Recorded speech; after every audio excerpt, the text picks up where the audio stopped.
ndeta uri pandina matira apa ndine fomu yekuchechi kuti ndiripo kuti ndichirambe zvazvisika saka ini ndinoda kushira nyoro wakashira uri saka ndite sei so ukushevei manje ukushevei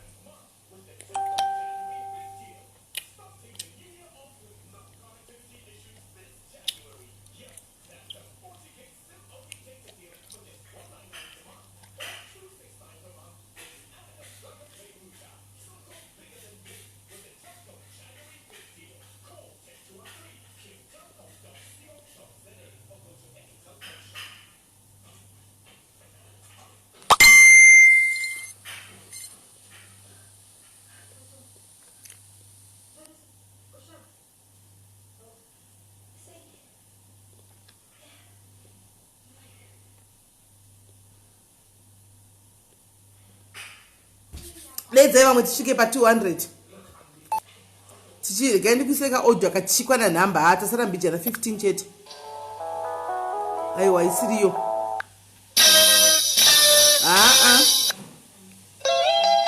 haisiriyo ko audio yandikuda iripi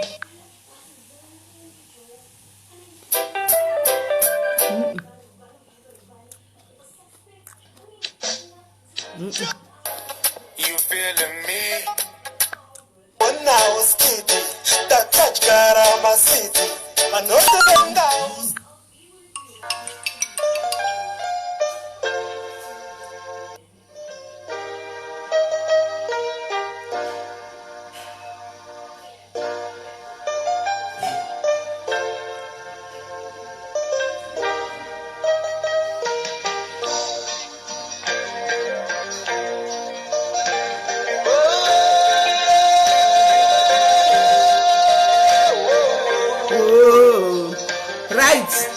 masarambijana dedzai vamwe zvokudzonzi kwaichi hatizvidi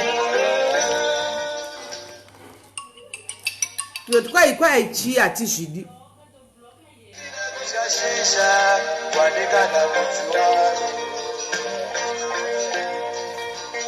uri muti upi wandisina kutya shisha wandikana mudzi wawo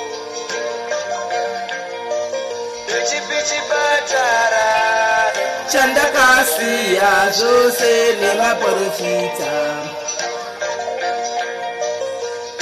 chipatara chandakasiya zvose nemaprofita vavariro yangu ndaiva yokuti ndirarame nditange ndarera mwana uyu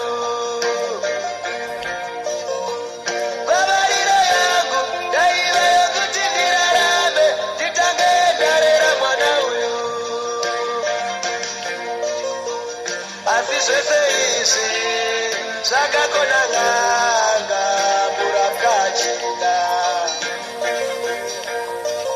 inzwi renyu ndinorinzwa vave kundidana nechichemukati pane chino chimwe chete chichanditadzisa kupinda denga mwanangu pane chino chimwe chete chichanditadzisa kupinda denga mwanangu kwasala chu makwana tinotenda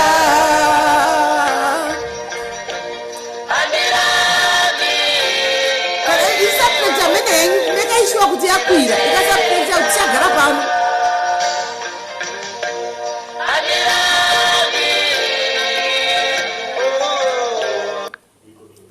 alright guys number yedu yakwana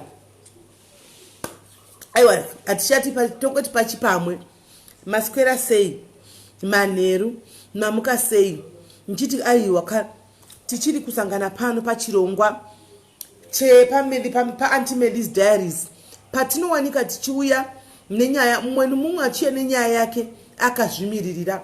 Pano hapasi pemakuhwa pekuti hide me abodo, hide me kumvenge. Pano munhu anouya oga ozvitaurira nyaya yake antika nemuromo wake tichinzwa antika zvaari kuda kutaura. So handisi kuziva guys, mezvindandibetsera mumacomments umu. Nyaya yatatanga muzuva ranhasi ishi antika yerwendo ruri kufambiwa nevanhu vechigay nevechilesbian. So far I have ndofunga 5 umwe nomwe arida kuya kuzotaura nyaya yake pano kuti tozvimisa sei, toita iri series here secheaters, because cheaters iyi yakavhoterwa by public demand kuti tikuida ngaidzoke cheaters. Kune vari kuda kuzotaura nyaya dzavo kuti sei vachichita vari pavarume vavo. Saka tiri kuzoita cheaters part 2 series part 2 nemusi weFriday, cheaters part 2 nemusi weFriday antika. So handisingazivi iyi toita sei, because already nhasi na 8 o'clock izvozvi tine munhu ari kuuya musikana nevemusikana antika wechilesbian arida kutizivisa gwendo rwake antika gwendo gwake mumakorosi ararama selesbian anditika. And then mangwana na 2 masikati tichange zvakare tine mumwe mukomana arida kutizivisa gwendo gwake segay makorosi ararama. Vanhu vangouya kwandiri ava anditika vangouyawo vakasenda message kuti Sis Melly tanga tiri kuda kuti timboyawo nenyaya dzedu, maita mukana, maita henyu mataura, maita henyu tinotya taitya but mativhurira mukana. Thank you very much. At least now the more we talk about it nesiwo tinofila better, right?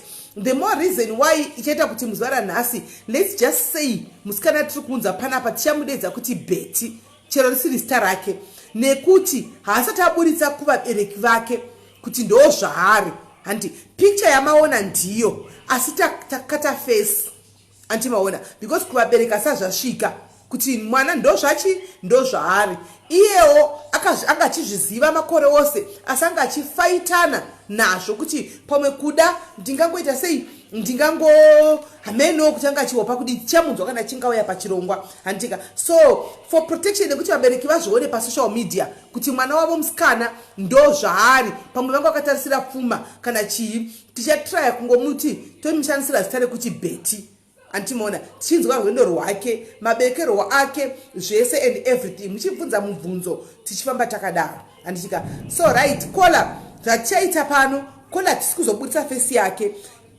Betty achangofona, Betty afona, isi tinongoisa foni paloud tichinzwa nyaya yake takabata kudaro tichifamba naye anditika guys.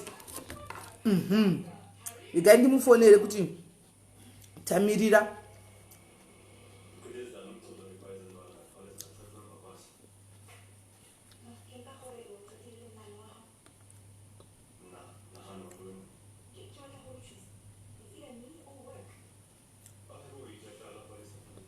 Hello? Hello? Right, iwo chifona ku WhatsApp now anditika then tobva tatanga program anditi tatovepo pa live iso takatomirira iwe. All right, I can make a voice call, like a normal voice call. Unogona kungo pa WhatsApp katinenge chida kuzokuva nangada kubvunza mvunzo chidaira wakabata zvakofoni pa WhatsApp ini ndindega ndenchiziva munhu andikutaura naye, vamwe vese avazive anditiona. So don't worry, kana uchifila kuti nevanhu vari kuziva voice rako sezvo wati kuvabereka isati yasvika unogona kana kutobata bhino chaiko kubata mhino kana kutraya kuchinja voice kuti vasazive. Okay, let me call your WhatsApp. All right, sure. Right. Saka ndo zvatakuita izvi. Pano pachafire guys, pano pachanakidza pano. Muinvite vamwe guys, don't forget to subscribe ku YouTube guys. Musakangana kusubscribe ku YouTube. Handitika ngatisupportanei. Hanzi muri kudya iko Sis Melly kwani iko nayo chandiri kudongodla zvangu tu grapes utu. Right. Regaiti mirire kola weda uye. So ndoda kuti pana paungare maziva kuti mutuke anditika uri kufona pa phone isiri iyo ngafone pa phone ino ishi. Mirai ari kufona pa phone yandiri kushandisa.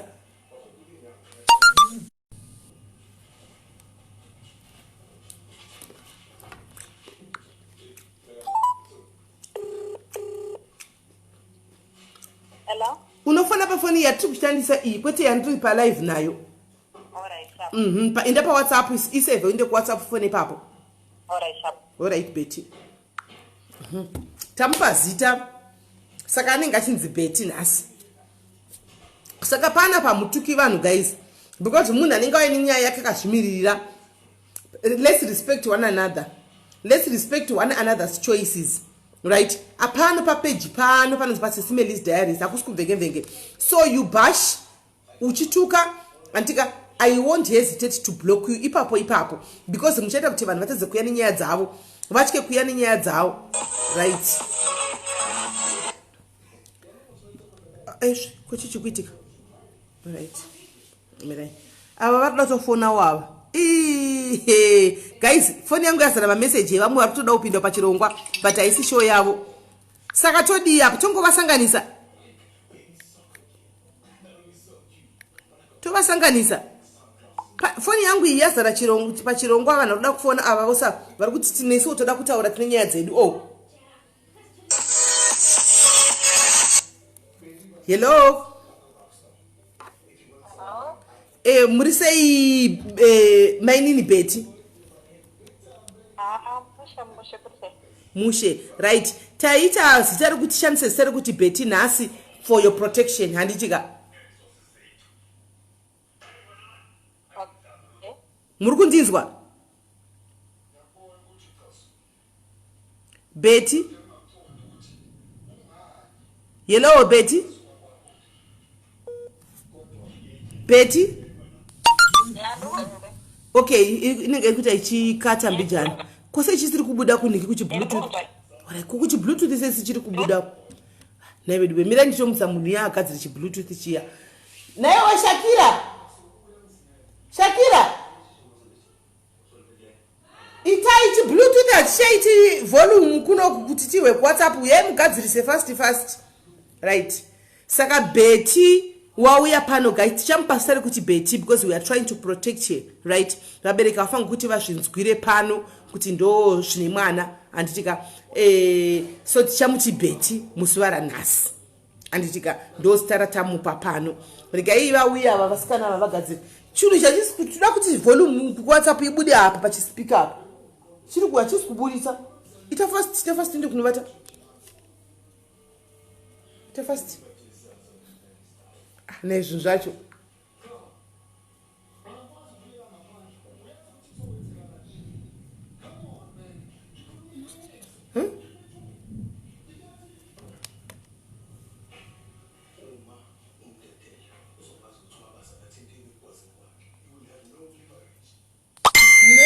actually cool.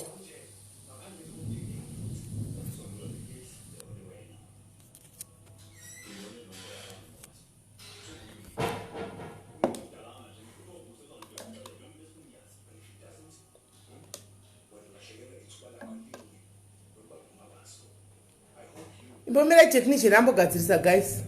Mirai technician agadzirisa.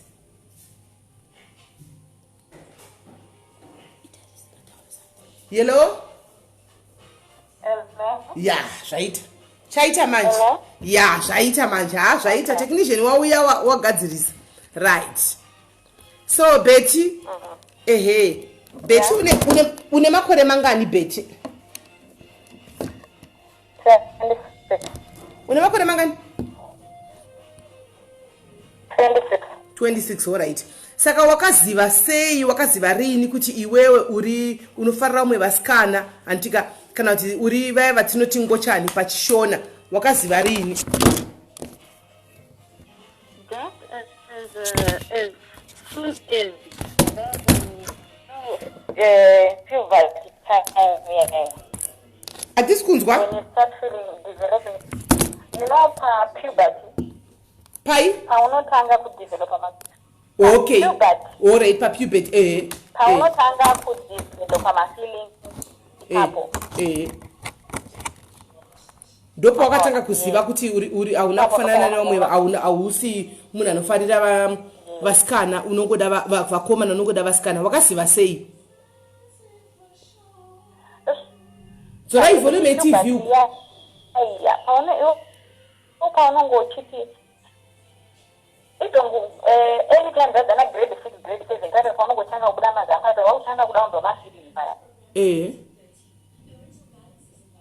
saka upaku tikunzwa okay unotanga kuona kuti alright saka uri kutaura kuti pakukura kwako kwese iwewe pakukura kwako kwese kwawaita uchikura iwewe handiti hauna kumbobvera uchiti ukaona musikana woita attracted kumusikana kana kuti wanga uri normal?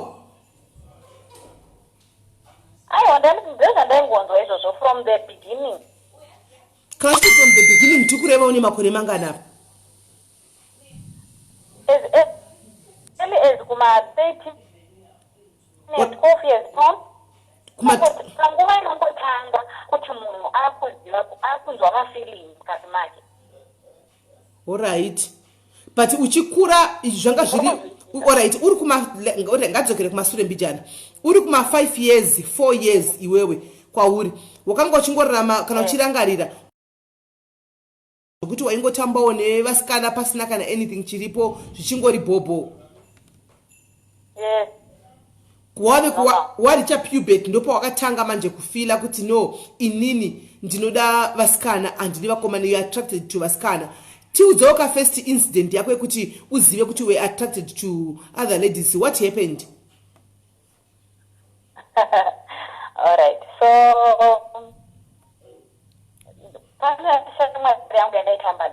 alright, so unoziva kuti kaka unongori uri mwana mudiki muzapa unotanga paka yekuti like kuzvi unoziva kuti paunotanga kuti mafeeling paka nguva yaunotanga kuti inonzi makahabishi paunoitanga munoziva kuti especially handi vakomana nekama aya vanoita vari kuhope chichi vachirota mukana. Saka inini zvangu manje zvazvipa kuti shamwari yangu iyoyo musikana iyeya ndo munhu wandainzwaira mafeeling even panguva yandaita pepa ndo munhu wandaifunga iyeyi. I think ndo munhu wokutanga wandakatanga kunzwira moyo. Alright, paona.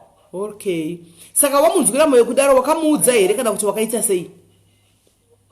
Aiwa ndaumuudza. Saka wakazonyatsa kuti uzoziva kuti uve sure kuti iwewe une mafeelings echisikana wakaita sei? Ndakazozvara kukura ndakuinteract ndakatozvona kuti aiwa uku ndokunonyanya kutondira than this other side because vakomana ndaiita but hazvinakidza mana sinakidza zvinoita side. Wakatombonyengwa nevakomana? Ko ndakanaka zvinokudzivirire ko vantu vakomana vanotonyenga. Alright, saka wanyengwa nevakomana kudaro iwewe pawaifamba nevakomana kana kuti uchitonga kukiswawo nevakomana kana kubatwawo zamu nevakomana semunhu ari kukurawo semwana ari kukura hapana chawaifila ndozvakutaura? Ndaifila but it's a different vanzisa unofila because munhu angasatambobeta exposed to that unofila but paunozotanga kuita learn about body yako ndo paunozotanga kuziva kuti no hazvisizvo zvangu izvi moza kuti kungoti chinhu chaunongoziva kuti ndo chainofanira kunge chiriko because inini kwakura kwangu pafamily yangu it's not something chekuti ndanga ndichitoziva kuti chinoexista ndaitongofunga kuti ini zvando zvaizvozvo ndo zviri normal ndo zvinonzwa munhu wese pandikazotanga kuzoziva kuti aiwa kuna ziva ndotanga kuti nai because ndaingofunga kuti izvozvo unokwanisa kuzvinzwa mukadzi but musikana anofanira kungodanana nemukomana. Andambobvira ndambofunga kuti musikana nemusikana vangadanana. Alright, so ngatiti iwewe sorry to ask this but because your identity is hidden I think you can be free kuti utitaurire anditika wakamborarire nemukomana? Mukomana? Saka first encounter yako chara nemukomana iwewe wakatofila kuti hazvisiri zvachose maita kunge vanhu tu vakarara vese? Kufila kwandinozviita ini vamwe vanhu vakasiyana handi vanhu vakasiyana matipenzi avo akasiyana but ini mafiliro andinozviita ndinofila but ndinofanira kuisa too much effort sometimes wakuita imagination utore nemusikanawo kuti uzviriche kwaunofanira kuricha mapaona. saka in other words uri kuti toda kunyatsa kunzwisa sezati tidzidze because tiri sure kwezvinhu izvi ndosaka maybe judgmental ichiwanda and things like that because hatizive maybe tika-understand tichatibatsira vakati wande kuti tinyatsoziva zvinenge zvichiitika and saka uri kuda kuti if you put too much effort kana uine mukomana pane zvaunenge uchiita then unotofila kuti uri mukadzi effort kana zviri kungonaka zvinofana kungonaka zvisina kuti manje kana zvinokuda kuti zvinake unotanga watanga kuzvisa mumwe position inga munoziva kuti mwana aunababa nyaya dzako hauti ipapo iwo zvauri kuda unozviziva manzwisisa. Alright, saka first encounter yako iwewe wakatanga kurara nemukomana saka kuti unakire waifunga ani semunhu angasati amborara nemusikana? Tangofunga chero musikana kana waingoimagina chero kungotora picture chero any picture chero yaSis Melly kungodenda ndinavo pano zvotokufaira. Okay, alright. And then tiudza ako jeni yako nekukura what happened nekufamba kwenguva chichakazoitika? And then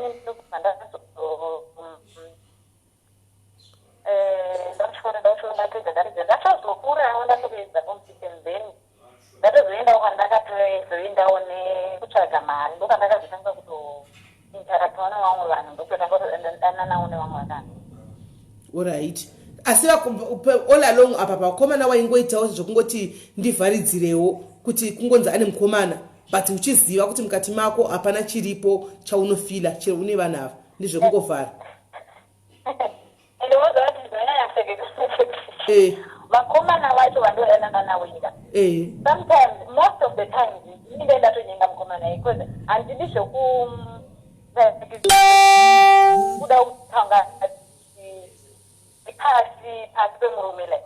Okay, saka iwe ndiwo wainyenga vakomana vako? Ndakadana nevakomana vakawanda.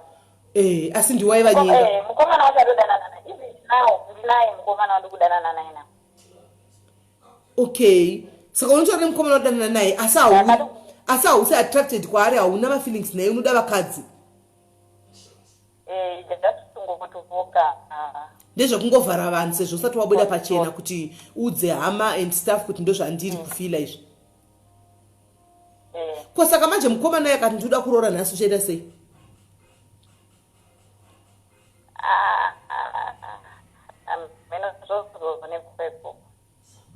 Ko unotarisire kuti unoda kuzoita vana here? Ndoda. Saka vana vacho uchavaita sei? Iwe usina unongoita zvo zvokungoti at least ndoda kungopuwa seed mukati mangu mwana angoitika but pasina that connection inenge iripo. Munoziva kuti sometimes vanhu semararamira tikungoita ekuti right now ukurasa mabhuku enyu okuti uri kuhadza kune vanhu sometimes unogona kuzongosacrificewo kuti maybe vabereki family and all that unogona kusacrifice because I know a lot of vakadzi vakaita sei vari mumarriage vakatorohwa vane varume vatongotamba tese zvakadaro ndikunzwisisa. Okay, saka okay, in other words kureva kuti ndo vakadzi vanozonzi vakaroorwa vane varume vane vana asi ari mumarriage make imomo anenge achidanana nevamwe vakadzi. Ende vakatobanda ende ndotoziva kuti pagroup varipo vachikomenta kazima yevanhu ivavo vanoita nevasikana ende vanotokandana that thing saka inaaanokudhadhasaribata rese but iwatiziva kuti sometimes ndo zvavari ipo vano pagroup panapa urureva pagroup ati paSis Melly apa patiri apa ipapa pamakomenti papo saka unotovaziva? Vakadowanda vakatoti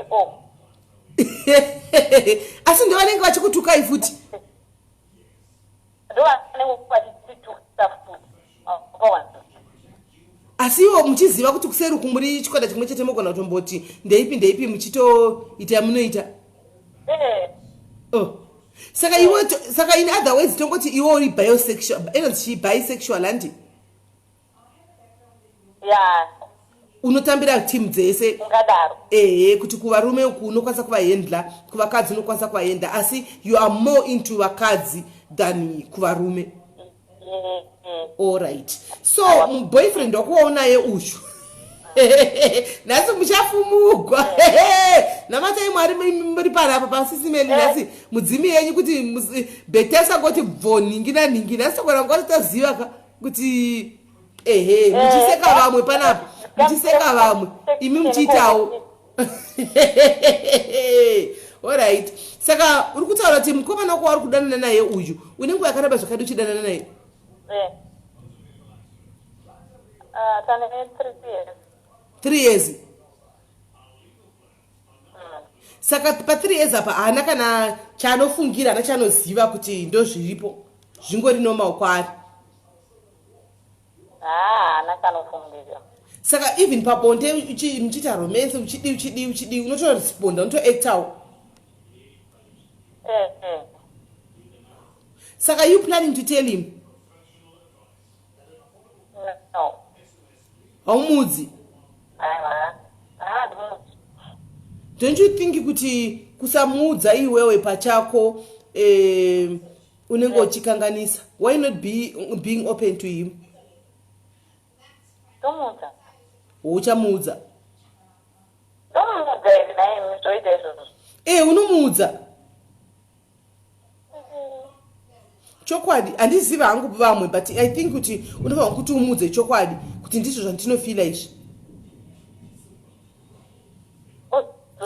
Kuti iye aite decision. Shamwari dzangu dzandinadzo magenuine friends because anditaura zvokuti community yangu vangu seko yangu havazivi. Mafriends angu ndinawo vasikana mafriends vasikana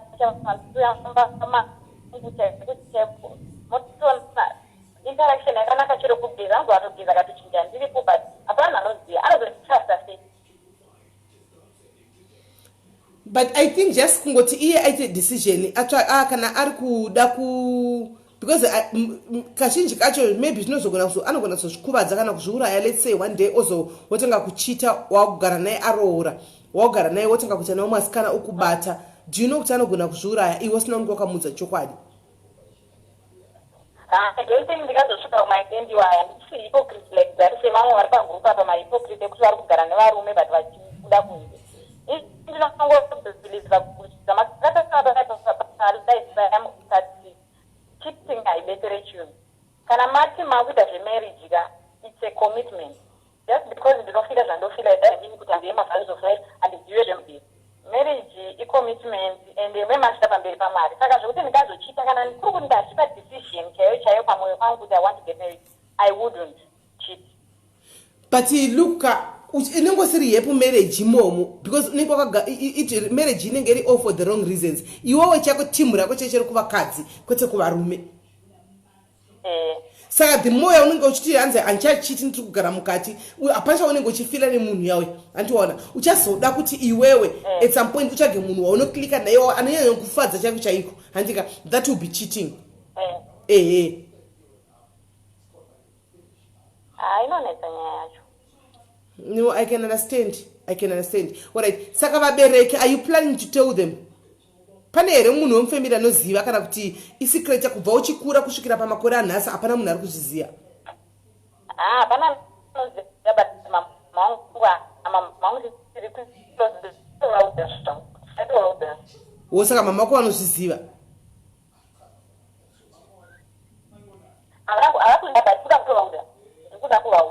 Woda kuvataurira kuti ndozviripo?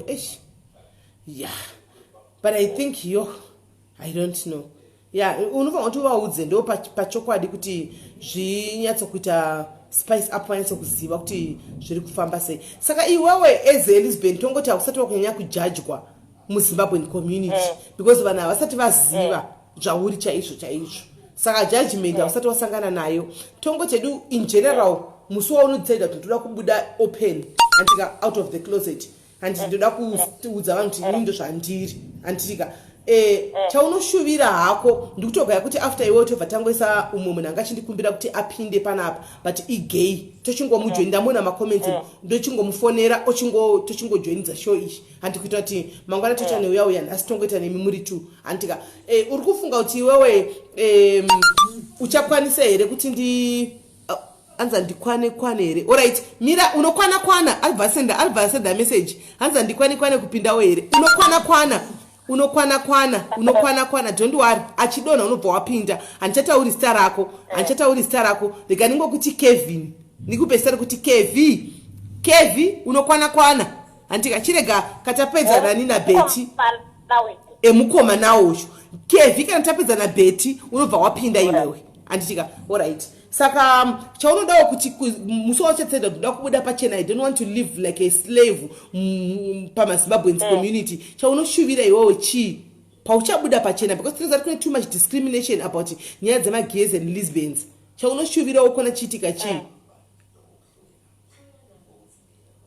I think Musato Richard decision. So I think from what I'm going being in I never find anyone. I see the most important people are my family.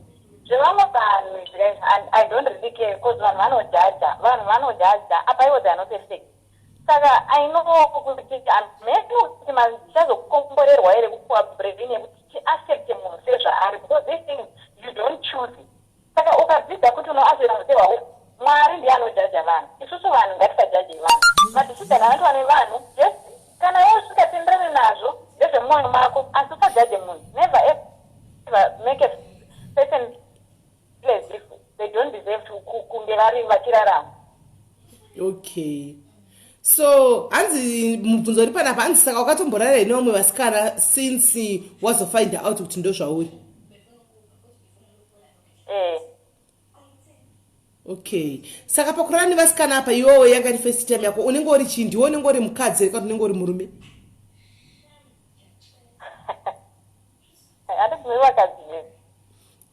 But mukolambo uya pekutanga ya vakomana vese barataura kuti ndinenge ndiri mukadzi zvakasiyana here kuchikadzi? Zvakasiyana pakuti pane dominant yayo inenge chinzi bhachi and then iwo feme inozvedza mukadzi enze maona. Saka idumi ya do you mungoita zvakafanana? Not like that. She could not like that.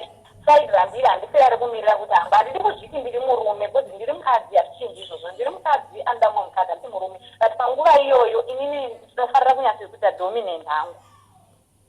Saka dominant zvinoreva kuti ndiye anenge ane power anokontrola zvese? Kind of. Alright, ndiwe unenge uchinanzva uchididi uchibata uchiita yose?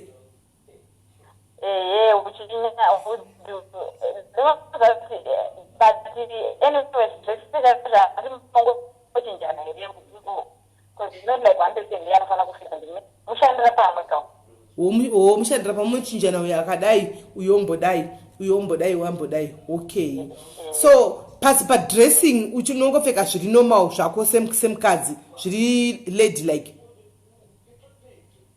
Normal zvandangoda musiwo ndikadangopfeka kunge tomboy zvandangoda musiwo ndomboita zvandoda. Unopfeka zvaunoda. Alright, hanzi ndopfeka zvandinoda ndikada kupfeka kunge tombo ngada kudii hanzi neumwe mumacomments umu munoshandisa madildo here? Madildo? But not about the mafariri.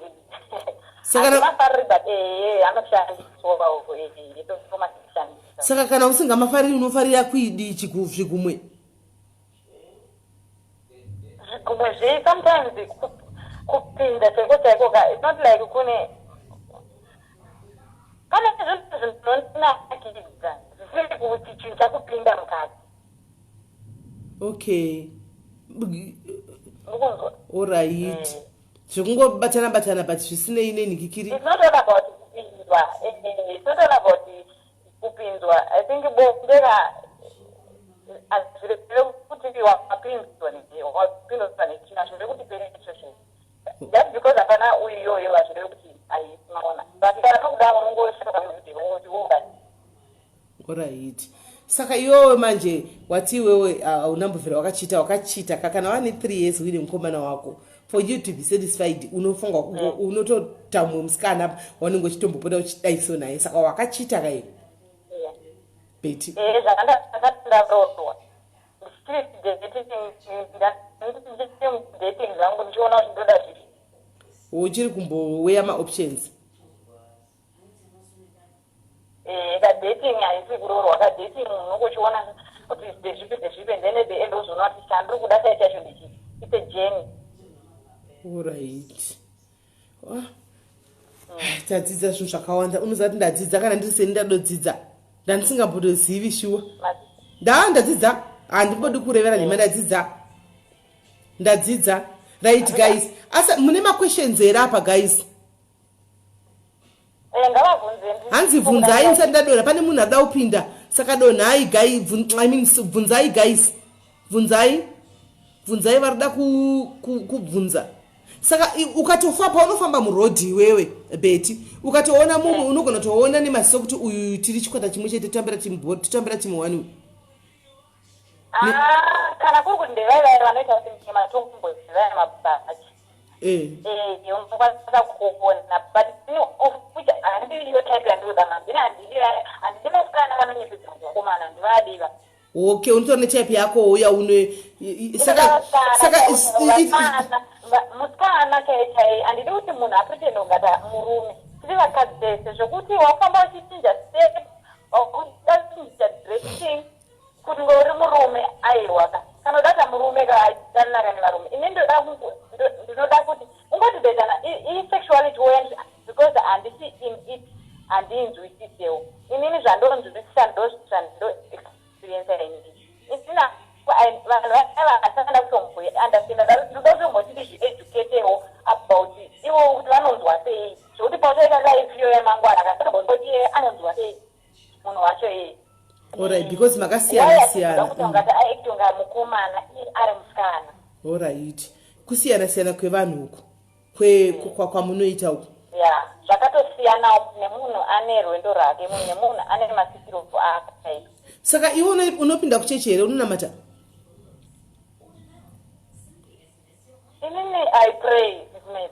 Okay. And ndinonamata ndinonamata ma-effective prayers ekuti kana katonamatira chinhu kachero mimuchera mune problem katondudza ndotokunamatira nditonema effective prayers. Alright. Saka toti pawakaziva izvi ndo zvauri wakambotiraya kuti uzvinamatire iwewe here pachako kuti Mwari ndoda handizvidi izvi ndoda murume chai zvikaramba. I never hausati wambozviita? wait for that. Okay. Ayo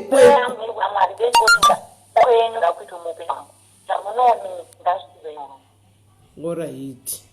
No, I hear you. Tadzidza guys, hani mazviona kuti kudzidza kwakanaka. Tatichifunga kuti zvinhu izvi zvivanda zvinhu zvakafanana. Maona kuti uyu ativigira imwe engu yatanga tisingazivi Beti. Auya nemwe enguli yakewo tachitofunga kuti zvinhu zvakadi zvakangofanana zvinhu izvi. Antoriwo nemwe enguli nyuwani completely new kwatiri yekuti atisingatombosivi kuti zvinodai zvigozodai tatisiri kutoziva antika. So anyway Betty, thank you very much for sharing your story with us and we hope kuti aiwa ndizi ndikati kuti ndichati pauchachita here boyfriend yako usabatwe kana ndoti kuti handichazivi sure nokuti akatozvizati wachita nemurume zvingadove nani akaziva kuti wachita nemukadzi nemwe mukadzi angadanana nemusikana Lesbian all along maiwe anodofa zvina iveduwe hanofa chaiko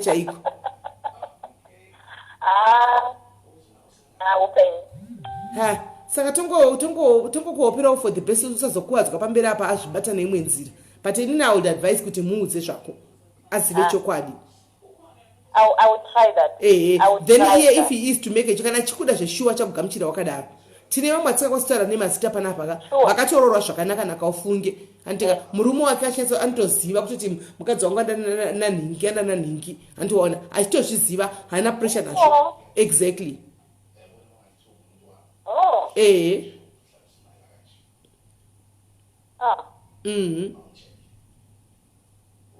All right, thank you for the Thank you very much. Totenda iwe waita hako ufunge.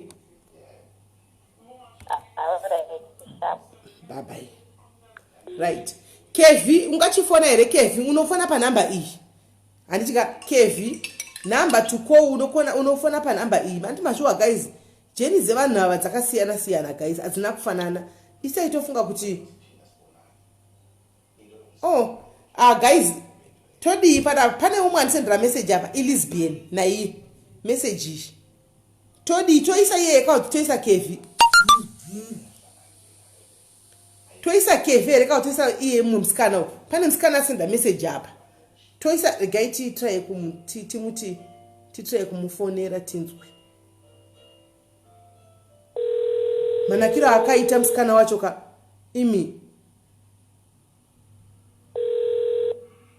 Hello. Yes, Kola. Kola, hello. Melly, hello. Melly. Ndikutaura newe ndikukuona pa live ausi kutaura Melly ari kutaura neni. Ndini ndikutaura newe ndakabata imwe phone.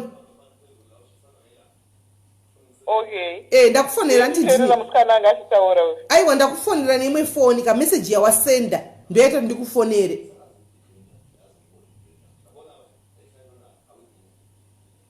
Okay. All right. Ndechinzwa musikana anga achitaura kausho. All right, aiwa. Kuti Ana, kana kuti toti unoda wakatobuda pachenerewe. Aiwa, aisu tiri vanozikanwa. Saka kana wakabuda pachena rega tite iri video call kuti vanhu vanyatsa kungokuona. Aiwa, rega koze video call ndina kupfeka. Waona kupfeka? Alright, nanda kutoisa video call kuti tisenge zvemasikati zviya. Alright. Ndadropa video call right again.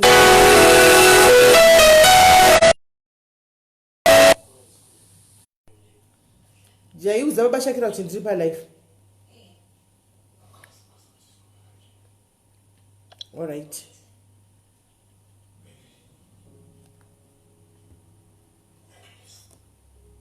Hello. Hello, Kola. Hello. Ndikukunzwa. Ora ikwaita. Aichapindi kuningi kuti speaker amene tine makayora ichitega tingobvunza. Ndandanchita ndibvise kundakata because ndida kuti tibvise kuningikiri ku video. Anditika, right. Iwewe rega timokupasitari kuti Ana. Anditika, yes Ana tinokugamuchira pachirongwa. Anditika, watiwe zvako wakabuda pachena. Wati wakabuda pachirongwa Ana hauna pachena zvako hauna problem. Can you please tell us about your journey? Wakafind out rini kuti wo Lesbian. Uri Lesbian nekana kuti chi bisexually. No, I want a lesbian. Uri lesbian. All right. Zvinoitika ndezvoti mukukura munenge uchingoziva kuti zvinhu zviripo but nekwatakakurira and so on unobva wangoona kuti the chinonyanya ndodataura neshona kuti munhu ari pane ambasanzwe zvandikutaura but anyway here zvinoitika ndezvekuti mukukura matinenge tichiita unhu tinenge tichibva tazonzi kuve nemurume ndizvo zvinofanirwa kuve zvichiitika musociety right but unenge uchiziva hako kuti pari tricky but haakuziva takaziva edu kuma-15 years kuma-15 16 ikoko iwewe tiudze let's talk about your journey iwewe wakaziva sei kutongovewo attraction yaunenge uchifeela for men is the same attraction that you probably feel that a lesbian will probably feel for another woman. Wakutaura nechirungu manje zvino munhu waona yachakunzwa ipapo. My way ndinakanganwa okay sorry. Apa wakakembesa wakunotaura nechirungu kuti munhu akuudzwe. Aiwa ndine girlfriend handibvumidzi zokukecha ndine girlfriend. All right. So wave kuma 15 years ndopo wakatanga kufind out kuti no there's something different about me inini ndinenge ndinofarira vasikana patime yekuti musikana kuti mwana akutanga kunyengwa pai taitovafarira chaizvo chete ngoti tisingakwanisi kuvaudza but taitofarira but kuzotanga kuita vachitogeza maitodongorerawo vamwe vasikana not really handina hangu kumbokwanisa kumbodongorera vanhu but uchingoonawo mapictures evasikana and so on uchingoti look at these boobs mazamani kakanaka. Okay, all right. Was that not admiring anyway? Aiwa kutoona malips emunhu wotoona kuti maiwe ndoda kutomukisa because zvinofanira kuti pamunenge muchiona mapictures evarume vanenge vari ripped or something like that kana kuti ane dick print mati maiwe dick print yake yakanaka isusu techingoonawo like mazamu print and vagina print iri tori iyo chaiyo kuti maiwe I don't feel anything for dick prints like hapana handina zvandinombofila kuona print kana murume akaita sei ndogona angona kuti akanaka also something like that but kwezobva ndazoti maiwe ndida kutozotorara naye okay saka kupawa 15 years apa ndopo wakatanga kuzviziva pajeni yako wakambodana nemukomana ere ndakadana nemukomana but marelationship ese andakaita nevakomana haana kumbolasta even like to maybe like the longest relationship that I ever had with a man maybe like months not even a year chichaitika waitongoona kuti hazvisi kutomboita but like haudi kubatwa unenge usingadi kubatwa ukabatwa unombofila kuti no this is not it because you will not be attracted to men so it come like somebody is actually raping you or something. Okay saka muna mumbotoita kana lula nemunhu wechirume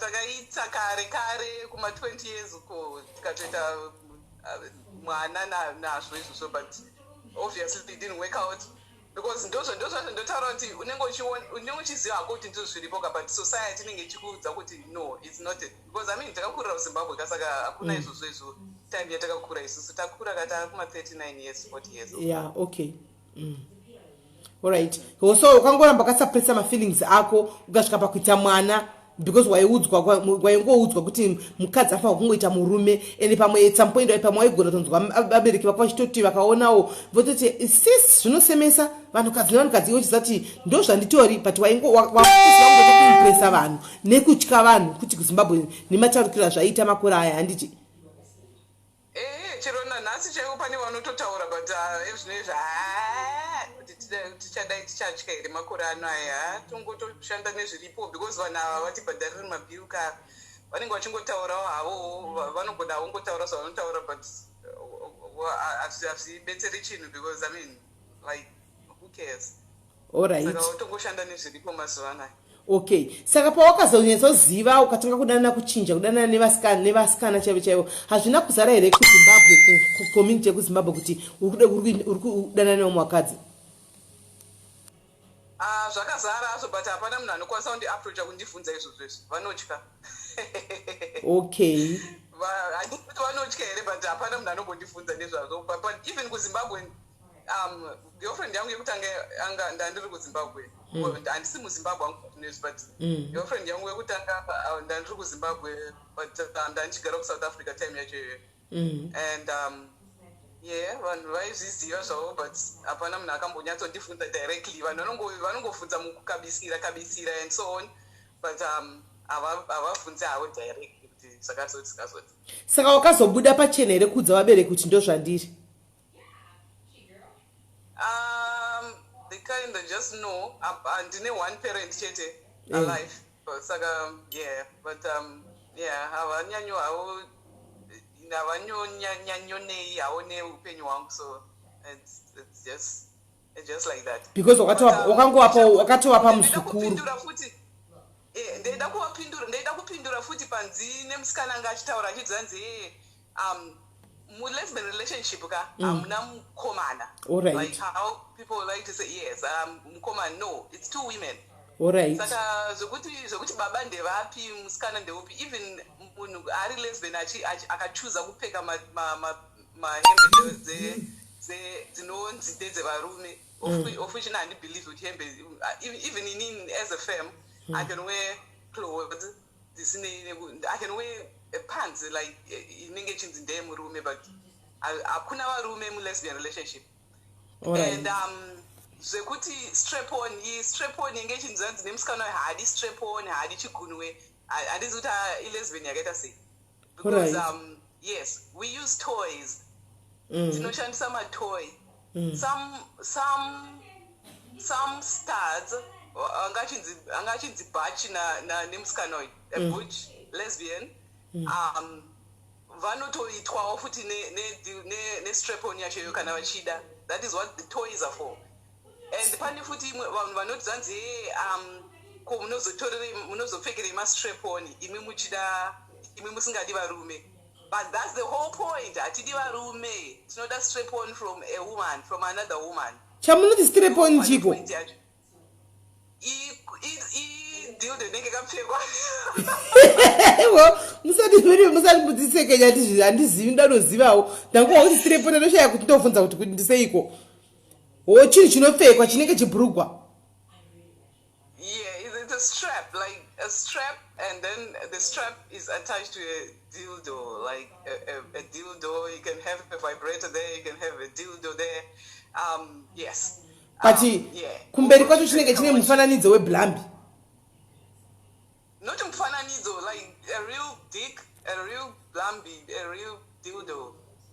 Inenge ritoripo kwete picture ba, kwete mufananidzo. Saka imimi munokoseta hamudi varume sei imi muchishandisa madhirido aya. Those what you can do and do taura because they cheat from a woman, not from a man. Unoda kuona ari mukadzi akapfeka dhirido iyi kwete murume. Yes, exactly. Uye bodo. Hey, ingapakaoma. Saka alright. Okay. Then ukangotoona ari mukadzi akapfeka dhirido iyi zvako zvatoita kwete murume. Even uchiziva kuti chinhu ichi. Even uchiziva kuti ndechefeki. Even uchiziva kuti chidhirido chacho ndechefeki ichocho.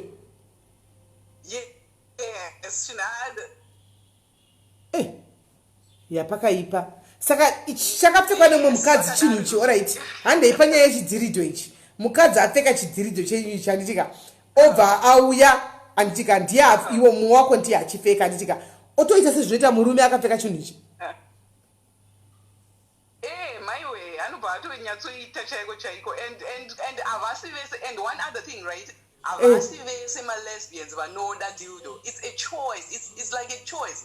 Straight couples pane straight couples anoshandisa toys because it's their choice, it's their fantasy, is their vibe. Those are vanoda, right? Kozotiwo vamwe lesbians pane mamwe asingadiwo dildo yacho iyoyo. Avasi vese lesbians vanoda dildo. Pane mamwe asingatodi penetration zvachose but they still want to be with the woman, right? And they don't want to be with the man neither, right? But choice inongori choice yekungospaisawo mu bedroom. Skafanele kuti anal sex. There are some lesbians vanoita anal sex too. Dildo yacho in your ass. But then pane vamwe straight couples vanoitawo anal sex too. But azvirevi kuti magay vanenge vari don't zvavanenge vachingodawo vibe yavo. That's what they want. That is what they want. People do a lot of stuff in the bedroom. Okay. Saka kana vasingashandisi dhirido iyi handika vasingafariri dhirido vanoita sei? Vanenge vashandisa chii? The tongue, you have antimarurimi vanhu vanawo. And the fingers, you can use your fingers because clitoral stimulation ndoinoita kuti vanhu vaite come most of the time, not penetration, right? Saka ukananzviwawo clitoris ikashandiswawo zvigunwe zviviri and rubbed in the right way, yes, unokwanisa kutoachieva maximum orgasms, right? Akawanda futi because yes, in a lesbian relationship hapana munhu anombonzi hatina kupedza hatina kudina handina kumbozvinzwa. No, you both have to come, yes, okay, multiple times. Saka na umwe asina that means modo continue kusvikira zvapera. Aiwawo quickie yechilesbian chero 2 hours inokwanisa kuita iyo quickie chete. Saka tinotoswedera zuva rese tichitoita zvatinenge tiita.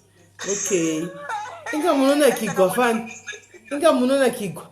Inga pakaipa. Saka mwana wako iwo pawati une mwana anoziva here kuti mama ndo zvavari? Vanoziva, vanotowirirana nemagirlfriends kutoenda out chaiko. Una wani mwana? Okay. Saka ndizati mai vangu ndo zvavari izvi vanodai. Kumwana anenge achishayiwa zvake and hazvirevi kuti mwana wangu achazove gay because I am gay. No, anotoda vasikana. Saka kana tongoti mese muri mumba ne girlfriend yako handichika vana varipo vanodedza girlfriend yako kuti ani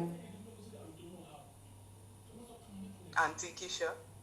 anti aiwa tasingadi zita wabva wataura zita okay wabva wataura kuti asi munhu anozikanwa hatombozikani but anyway because havasi for now dai kuri kuti tiri married or something like that obviously my roles anochinja but hatisi married saka well you know they can call that or anything but well I just choose that because that's what I want but it's everybody pane vamwe vandotozivawo mafriends angu vana vepartner yake they call the both parents mama vese vanhu saka it's up to the individual just like in a heterosexual relationship unogona kuchuza kuti vana voti chii kune parent isiri biological parent yavo zvangofanana saka dzimwe hama vasiri moms vakazviziva here ende vakazvigamuchira sei ava handinei navo because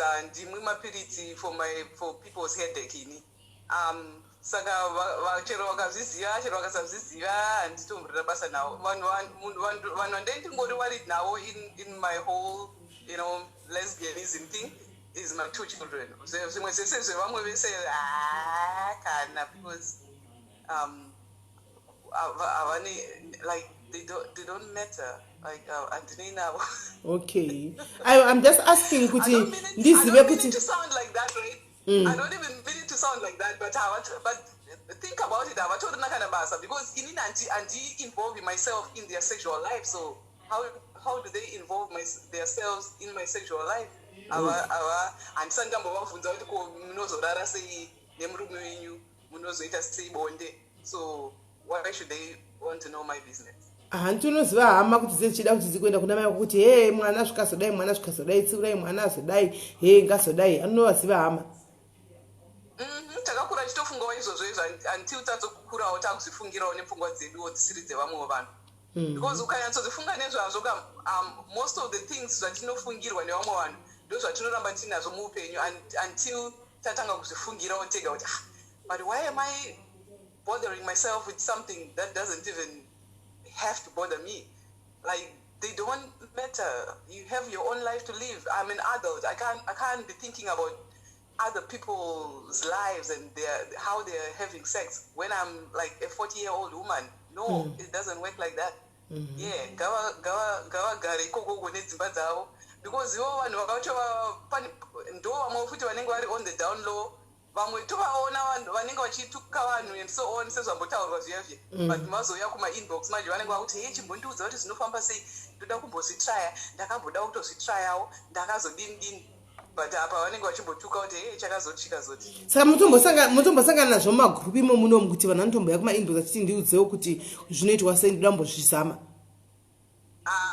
iwe izvozvizi panga pachitaura mumwe musikana apa ndakomenta something kuti usati nyepere is my lesbian I got 2 messages from vanhu venga vari pagroup pakwe papa vachiti uripi unogarepi ndikati afuteke wenini yezvo reviriwe saka zvinorota vanhu ava ndo vanhu vanenge vari mucloset ka havasi mucloset they're just by curious unozati chika hapana munhu anombochuza kuve gay like this is me being serious now hapana munhu anombomuka one day but you know what today I want to be gay no it doesn't happen like that because unozati magays anobashwa veduwe anotukwa machechi chero ikoko machechi kwatinomboenda unogona kuzonzi zuva rese unogona kupera uchivhurirwa vhesi kunzi makazodini sodom negomora zvakazoparadzwa because of you saka unotiza kuti shuwa ndikave ndangochuze kuti inini nhasi ndoda kutotukwa nevanhu inini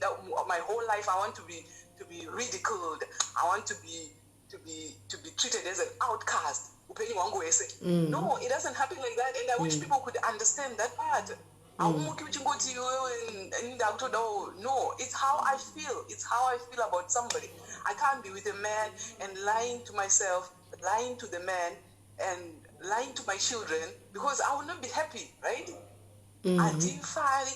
yes my children are happy when I am happy most people are living a lie because of what other people are going to say but comes a time in your life, you know what? I have to start thinking about me, myself, and my happiness. Because happiness is a choice, right? You can't choose somebody else's happiness to be your own. And then in whatever relationship you go in, right? You don't go there to find happiness. You bring happiness from wherever you're coming from and bring that happiness to that relationship, right? It's like, okay, well, I'm going to stay with this man and I'm going to find happiness because those who could do in your society. You'll never be happy. Yeah, ucharamba uchingozinetsa uchizvidya moyo uchistresseka maproblems achiwanda and uchitofa paya nguva ichitofamba paya kufa kwakauya kuveduwe. Live your truth, live your life. Hapana munhu anombo hapana, of course tine chitukwa zvedu hatine chivaona kani vachitituka kani haiwawo left right and center. But ndechingoboza kana wajaira sesu so tinechingodzungudza musoro vamwe tichitoseka zvedu toti naiveduwe because hapana munhu anochuza kuti naiveduwe inini ndakutomuka nhasi makuseni ndo zvandakutoda izvi. It doesn't work like that. So iwe tell me iwe watove neexperience 40 years uchingorarama se-lesbian kudai chaunoshuvira kuonawo Zimbabwean community yedu. I think ndo the west right now pamajudgmentals and things like that. Chaunoshuvira kuti ngoona chichinjawo kuti vaaccepte LGBT community kana kuti vagamuchire vamwe vari kukura kana kuita kuti vanhu vese vari mumacloset vari kutya vavaya kutukwa kudii vave free. Uri kushuvira kuonawo chii? kuZimbabwe tichine nguva, trust me, because even nyaya ye-HIV kana vanhu vasinganzwisi nyaya ye-HIV, imagine kuzonzwisisa nyaya ye-LGBT community. kuZimbabwe tine nguva, but inini hangu ndinongowisha kuti dai vanhu vazvifungira vega, like use their own, sorry to curse, use their own brains. Because unogona kuona munhu achikomenta kuti zanzi vari kudzidzisa vana vedu kuita magay. Ini ndakakura ndina mai nababa ini vari heterosexual, so saka ndakadzidziswa nani chigay ichocho? Ndakadzidziswa nani? Saka vanhu ngavazive kuzvifungira vega kuti hapana munhu anodzidzisa somebody to be gay. Hapana munhu anoti nhasi ndoda kuita gay. No, it doesn't work like that. Vanhu ngavazive kuti this is not something that you just choose. It's what is within me. Even when I identify as a femme, right? Andiwoneki kuti ndiri gay. Ndiri vanhu vaya vasingaoneki. Okay, pane vamwe vanooneka kuti okay, well, this one here because the stars, right? Vaya anga achinzi mabhachi nemusikana mabuchi, right? Buchi stars, right? Vanooneka. Imagine kuti munhu akadaro anonzwa sei kana vanhu vachitaura zvavanotaura izvo zvezvo. This person likes what she likes, right? Anoda vamwe vakadzi, and then they feel comfortable wearing men's clothes, right? But onzwa munhu achinzi anzi ndiye murume murelationship, that is not a man, that is a woman. Okay. It's only clothes don't identify anybody. All right. Ngavazvidzidzise. Okay, I think pane question yemunhu asiri kuziva zvaari panapa. Abvunza kuti anzi okay, ikandingoverenga sezvairi. Sis Melly, what time is question time? I want to ask you kuti when you okay with touching a woman's boobs, but iye akakubata you feel disgusted, are you lesbian or not? Okay, there are two things that could be happening there. Pane mamwe anonzi oh God, takukudza zvakawanda manje. I think the idea, the whole purpose is for us to learn. Okay, pane mama anonzi touch me not stars, right? Ndo vakadzi vaya vanodressa in masculine clothes and stuff like that. They are still women, but they dress whatever is comfortable for them, right? Pane vamwe vasingadi kubatwa nevakadzi, right? Yes, they feel comfortable giving, well, whatever, giving than receiving. Saka pane maybe munhu wacho ndo zvaari anenge asingadi kubatwa nevamwe vakadzi. I can't say why, but it's also a choice. Pane vamwe I've met people like that vasingadi kubatwa nevamwe vakadzi, but anoda vakadzi. Saka anoda kungoita iye but not to receive it. She would rather, like, after that maybe masturbate or something, but haadi kuti I mean, not what I say. They feel. I don't know. Saka, are you saying kuti vanhu vanoda kubata ivo vasingadi kubatwa lesbians? Yes, they are. They're called touch me not tags. Like touch me not. They don't want. There are a lot of categories and names in the lesbian community. So there you are. Muna abvunza mubvunzo kuda ndofunga wanzwisisa kuti iwewe chimboongorora unyatsozviongorora zvakanyanyisa stereki. Hanzi kana ukaona uchitodaro utori touch me not iwe touch me not saka unenge uchitori unenge uri Lisbon. Aiwa ndiye abvunza mubvunzo mucomment section kuti ndibvunzirei saka anyora zvake hana kuti haidi nematauriro ari kuzviita iwewe wacho Beli.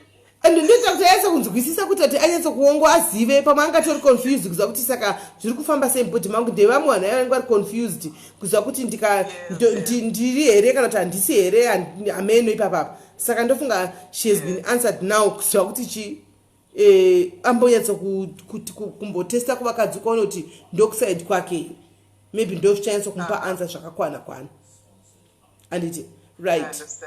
Right, varipo here vamwe nema questions guys. Hanzi pane vane mibvunzo here teda kupinza kefi pane here vamwe vane mibvunzo apo. How big is the lesbian community among Zimbabweans? Hanzi, how big is the lesbian community among Zimbabweans? Vangazive here? I don't think would you know? I think I see because Wakawanda are in closet, but it's very big. It's actually bigger than you thought. Bigger than bigger than she thinks. Ende vazhinji vachona ndo vanenge vachiramba kuti ndo zvavari vachituka mucomment section masi vatoriva izvozvo. Ndo vanoda Jesu manje. Anditika. All right. Pane here umwe question. Okay, ndikuona vamwe kuti very big. Okay, I missed touch note hanzi. Okay, ndinawo asi kutya kuundurwa hangu pano. Bvunza hako sandi as long as usiri kuzove kubasha but nothing is compared to what? Listen, okay. Nothing is compared to the D Sis Melly. Kungoiona ndo toburitsa. Saka pamwe hausi. Zvino pamwe kudai body yako. Exactly. Ndozo zvino ndikuti munhu ngazvifungire ega. Atina kuti tiri kucompare ma dicks evarume nema dildos. No, that is not it. If you want dick, take dick and leave us alone. That is all. Okay, Hanzi mumwe mubvunzo hanzi if you decide to get married handika who pays lobola? Aina ndibvisiri lobola ini because I don't think there's any need. But kana munhu achida kundibvisira anobvisa because I mean she takes care of me anyway, so ndikamuti iwe bvisa mari anobvisa, but inini hangu personally even it's complicated. It's my personal choice, but zveroora izvi hatina inazvo takabvisirwa kudhara zvikatopera izvi but hatina kumbogara ku 2 months saka ndizvozvo. Okay, so hanzi do you condomize nemadhidhwai? Well, if you kana uchita chihure, yeah, well you must, but haisomwe hatiti chihure zvedu hatisati tasvika pachihure takabva kuchihure chechilesbian kare tave tatsikama yazvinezvi. Okay, hanzi can a lesbian go for a transgender woman? I wouldn't, but it's somebody's personal choice. But I would personally I would not do that. I would personally and I would not do that. All right. Uyanzi, can you explain why the ones that dresses like men? Anzi, why the ones that dress like men dress that way? If it's not to show dominance, they walk, talk, and act like men. Anzi, can you please explain why? No, those structures and even umani choice like even okay even in relationship yandirika for example my girlfriend, right, I don't dress the same komana, right? Embe dzake dzese boots dzese underwear, everything is masculine, right? But inini watch any the dominant partner. murelationship yacho but hapana vanhu vese vanotoona panze kavanofunga kuti by way ndivanenge vachinzanzi uyu ndiye murume murelationship but haastori ini ndindizoti murume wacho murelationship vacho but handidresi semurume. Okay, it's a choice. All right. Yes, saka dressing musaone dressing i-preference chaiyo trust me. Those are not feeling comfortable in. But inini ndinotori murume chaiyo ndinotopfeka strap yacho ndichitomustrapa. So inongori choice. All right. Hanzi zvoko chinonzi shimel. Hanzi zvakasiyana chine lesbian. Aiwa shime ukamukadzi anenge aine ndinotori nefriend yangu ari kutondivhisitira manje she is a shime ane boobs on the outside she presents like a girl but she has a dick, she has boobs, yeah, that's a shemale. But munhu anenge akazvarwa kunotori kuremara in a way akazvarwa aine akaita semusikana but aine a penis, that's all, that's a shemale. All right, okay. Angazvaro akatodaro kuti anoita mazamu oita magare chisikana wasi aine diki. Yes. Okay. Vanhu ngavagoogle ukangogoogle kuti shemale kana kuti ukangoenda paPornhub ukatsvaga kuti shemale unotovaona haana kumboitwa surgery or anything like that, like they are not trans women or anything. Anenge akazvarwa akatodaro. So wakadaro sometimes they date women and well unenge watoita like unobva watongoona dildo rakabairirwa pa one time. Saka kana munhu akamira akadaro anenge achiita sei manje? Again, it's preference. Anogona kutoita date some gay men vanenge vachida kuiswa nekumasure anogona but vanhu vachiona vanenge vachingoti this is a normal couple vasingazivi kuti murume wacho anotoiswa nekumasure because yeah, but yeah, she can date women. She can. This one, my friend has a girlfriend. Saka I know date women only. Although she has a dick. Yeah. Okay. That's what she says. Ndadodzidzawo.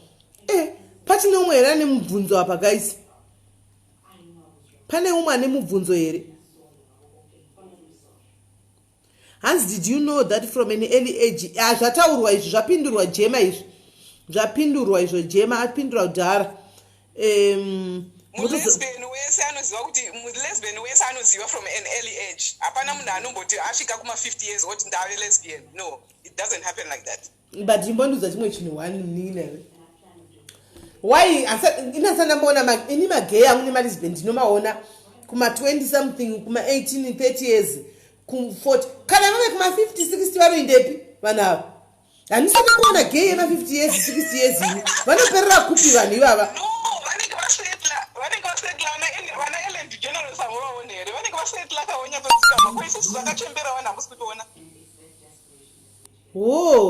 Vanenge vachiita chigasi vanenge vagara mudzimba vadzikama because zvaindinetsa kuti kana wava kuma 40 something unodzokera kuita mukadzi here chaichaiye kana kuita murume chaichaiye kuvanozopererepi because tichavaoni kamurodhi umu vari kuma 40 50 years kuvanoinda vanofamba sei zvaindinetsa zvokuti kuti kuvanoindepi.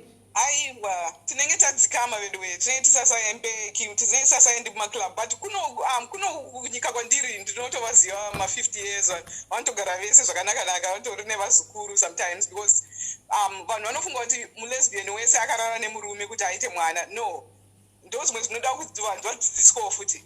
Mazuva ano aya kunoendwa unoiswa masperms woita mwana. You don't have to sleep with a man to get pregnant. Vanhu vanofanirwa kuziva izvozvo futi. Okay, inonzi moiti chipa chiri mukugara zviya? You can either have IVF, IVF. Fertilization, yes. Yeah. Okay, all right. Unokwanisa kuita iyoyo. Yeah, it's a very simple procedure because tozoona kuchiitika kwakawanda kukotora masperms wotowapfekera muchibereko. Wotomirira 2-3 months. You can take my tablets like 2 or 3 months before to just to know your cycle and stuff like that. And when you're ovulating, when you're ovulating, you go, they do the insertion and you get pregnant. That is all. You don't have to sleep with a man. Okay. You. guys pachino mwera nemubvunzo kana timbotizorudze kola ane munhu wake ane boyfriend yake girlfriend yake so she needs to take care of a girlfriend. Tadzidza guys indadzidza amutaura chokwadi na zvakawanda zvandasingambosina sindado hwirira senge izvi zvekupfeka chidhiridzo ichi ndado hwirira veriwe pane vadzidzawo here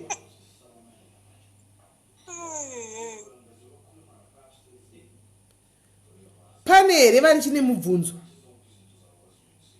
I don't think I think hapasisina kana vachida ndichaverenga hangu comments ndoona kuti anenge aine mubvunzo ndopindura ipapo handina hangu basa nazvo no Gemma this one she said she is a woman anodzidza semukadzi haapfeke semurume ende kana musina kutozviudzi asina kutotaura ega hamutofi makaziva kuti she's lesbian ndo zvaataura hanzi hamutofi makaziva ndinodhisa kunge mukadzi chaiye but partner yake ndio inodhisa kunge murume handichimaona so not her so hauna kunzwisa ipapo wabata live iri pakati yeah okay my sister thank you very much for being open to us and for educating us. I think mazimbabweans takasara nezvinhu zveduwe takasara isu vanongochuza kusara zvawanda waisi zvinhu zvese zviri pachena izvi mazuva anaya kana zviri pachena ndinozati kuti ndingozoonekwa ndichiita peruzi kana ndichiita kuno painternet kutsvaka nezvenyaya dzemalesbian iwo usina mafeelings echikadzi vanotanga kutokweshena kana kuti unotonga kuti hazvinenge zvitombori mauri hazvitombouyi mauri because hauko kusaidi ikoko andiona asi panguva dzakafanira idzi manje ndo patotanga kuita curious manje nekuda kunzwa zvakawanda wanda manje kuti zvinofamba sei andiona hanzi how does she feel kanaenda kumwedzi anongofira semukadzi from what I've heard because mukadzi but my feelings ake chete ndo asingadi vanhurume anditi ndo my feelings ake chete zvimwe zvese angori right angori mukadzi but panyaya dzefeeling up ndo panozongoda vamwe vakadzi hadi varume chete ndikuona mamwe macompliments kuti kola watidzidza shuwa tatodzidza kuti asingazivi what animaona so thank you very much kola thank you for being open to us. Okay, no problem. Anytime. Ndakunyora message because ndatirega ndinzwisisa. Ndichado save number dzako akuti ndigopota kana tiri vamwe vanenge vachida kuzobvunza ndinongoti uona imbunze. Iyo ari pa profile picture mwana wako akanaka zvokuti do. That's my niece actually. Okay. But, that's my niece. Oh, she's beautiful. Oh, she's very beautiful. Nachitomboti vamwe ndiwe. Yeah. All right. She's a model in South Africa, mom. Okay. She's Okay. But, aninga achida vanhu kwavo kwete kupa number dzangu vanhu vasina but anyway I can just block them but aninga achida yenga mupe munongo aninga tanga avunza imimi zvine musoro aninga vachida kudzidziswawo vechidika who are coming out. Thank you very much, Kola. Waita hako. All right, no problem. Thank you. Bye. Right. There you go. Machines wira. Guys. Kuti zvinhu zvakasiyana siyana izvi. Knowledge is power, guys. Tadzidza. Knowledge is power. Tikudzidza. Tinokurumbidza kutuka nekumhanya kuti chihewa chino tisingazivi. Takudzidziswa tanyarara chibvunze mubvunzo yadhololo apachina right sa Kevi kana uripo ungachifona hako Kevi chifona hako tichinzwa yako nyaya kuti yakamira sei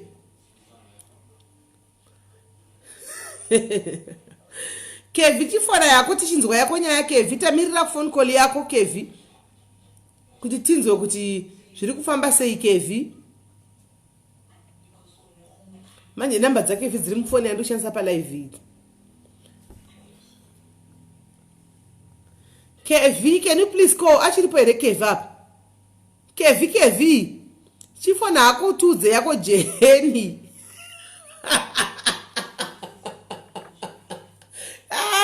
Kevi mabhiza bauya achifana kuseka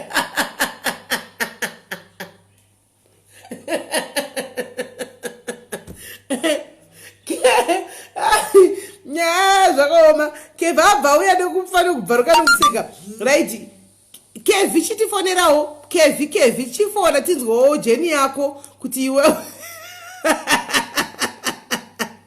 makore ako ekufamba uri gay wakazvifambisa sei? Hanzi handina dzekufona maiwe. Aiwa papatoita vanhu 2 apa. Pane vanhu 2 maiwe. Pane vanhu 2 mirai ndione. Paita vanhu 2 manje apa. Mirai tione. Alright. Kola hello. Hello. Muriseiko kola Kevin ndeipi yako? Tinofara muriseiko. Tiri right. Tichati Kevi. Tikati ko Kevi waindepi? Saka kwazouya umwe Kevi watinoziva mucomment section umwe fano kuseka. Uriseko Kevi? Ndiri bomu risei. Ndiri right Kevi. Tiri panapa pachirongwa panapa. Iwewe toda kuti utiudzewo jeni yako anditika se gay. Kuti wakataka kuziva rini kuti uri gay, zvakatanga sei, zvakafamba sei, ungatsanangurira here kuti ne zvakafamba sei kuti uzoziva kuti uri gay. Okay, ndokumbira tikukunzwa.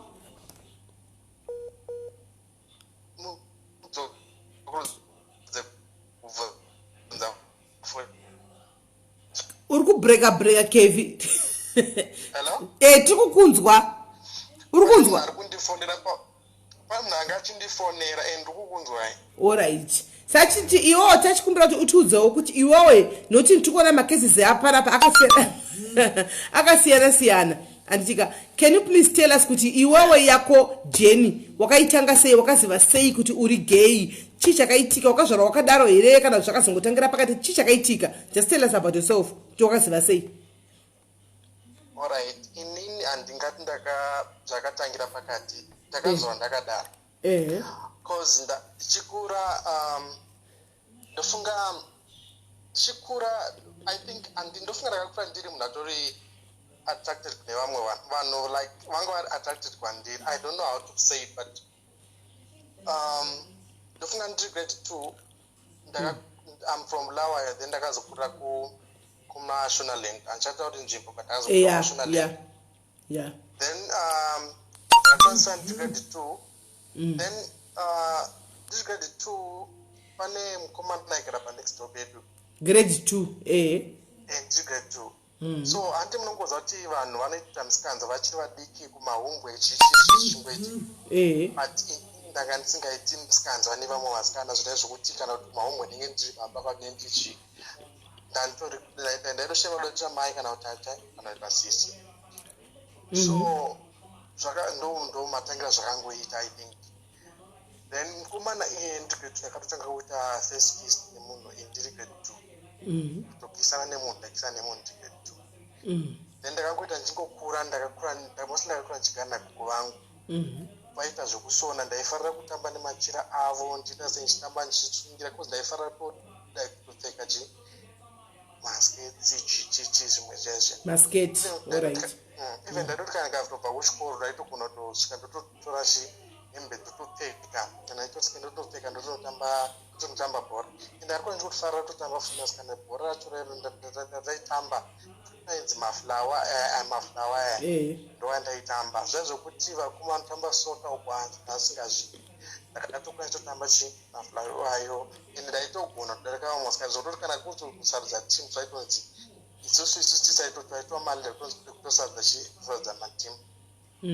So ndakangokura zvakadaro zvikanda grade 7 wakutanga kunzwa otanga kumagrade 7 vomuona kutanga kuita mamafilm nevamwe vanhu kutongona ndongori attracted kuti neve same sex. And ndiri grade 7 ndakadzanya kumakomana vaitoti ndaitamba nawo chikudo vaifara kutamba chikudo vachingondikisa vachingoita sei. So I think zvangoramba zvakadi zvingoramba zviri mandiri. Then pandakaita form 1 takagara nevamwe takagara navamwe bamnini vatakagara navo. So ndovakandzidzisa kuti kune chinonzi masturbation. Because tangoti one day mwedzi wachingotamba zvazongotamba magetsi aivaenda wangoitka 4 magetsi ndokuaenda then ndobva tangotamba chingodzingirana ndobva zvangoitika zvega takazongova tangokisana nabamnini nabamnini vavo bamnini wangu ari munhu mukuru iwe wati wanga uri form 1 bamnini wangu ari munhu mukuru zvakadii tati same age iye anga ari grade 7 but grade 7 yake ndekuti akadzokorora but achingori same age. Alright, okay. Then vatangokisana saka from that day taingoita but hatingaiti penetration taingoita then munhu otongoprodusa paizvoti zvotongopera zvakadaro. Saka bamnini ava vanga vari ivowo igeiwo futi izvozvo handizivi kuti ichi cause izvozvo vakadini vakarokana even kundita nawo nyaya idzodzo kuti zvakadai handitokwanisi because like kufamily kwedu hakuna munhu anotasi anoziva ndozviripo. Only my cousin ndiye anotoziva my cousin yetu notongoshiya everything so iye ndiye anotoziva kutoti ndozviripo. Alright. So ndakakokura takada ndi form 1 vatazoparadza ndakuenda form 3 vamina ndobva waenda kwakaenda ndobva naenda kwandakaenda.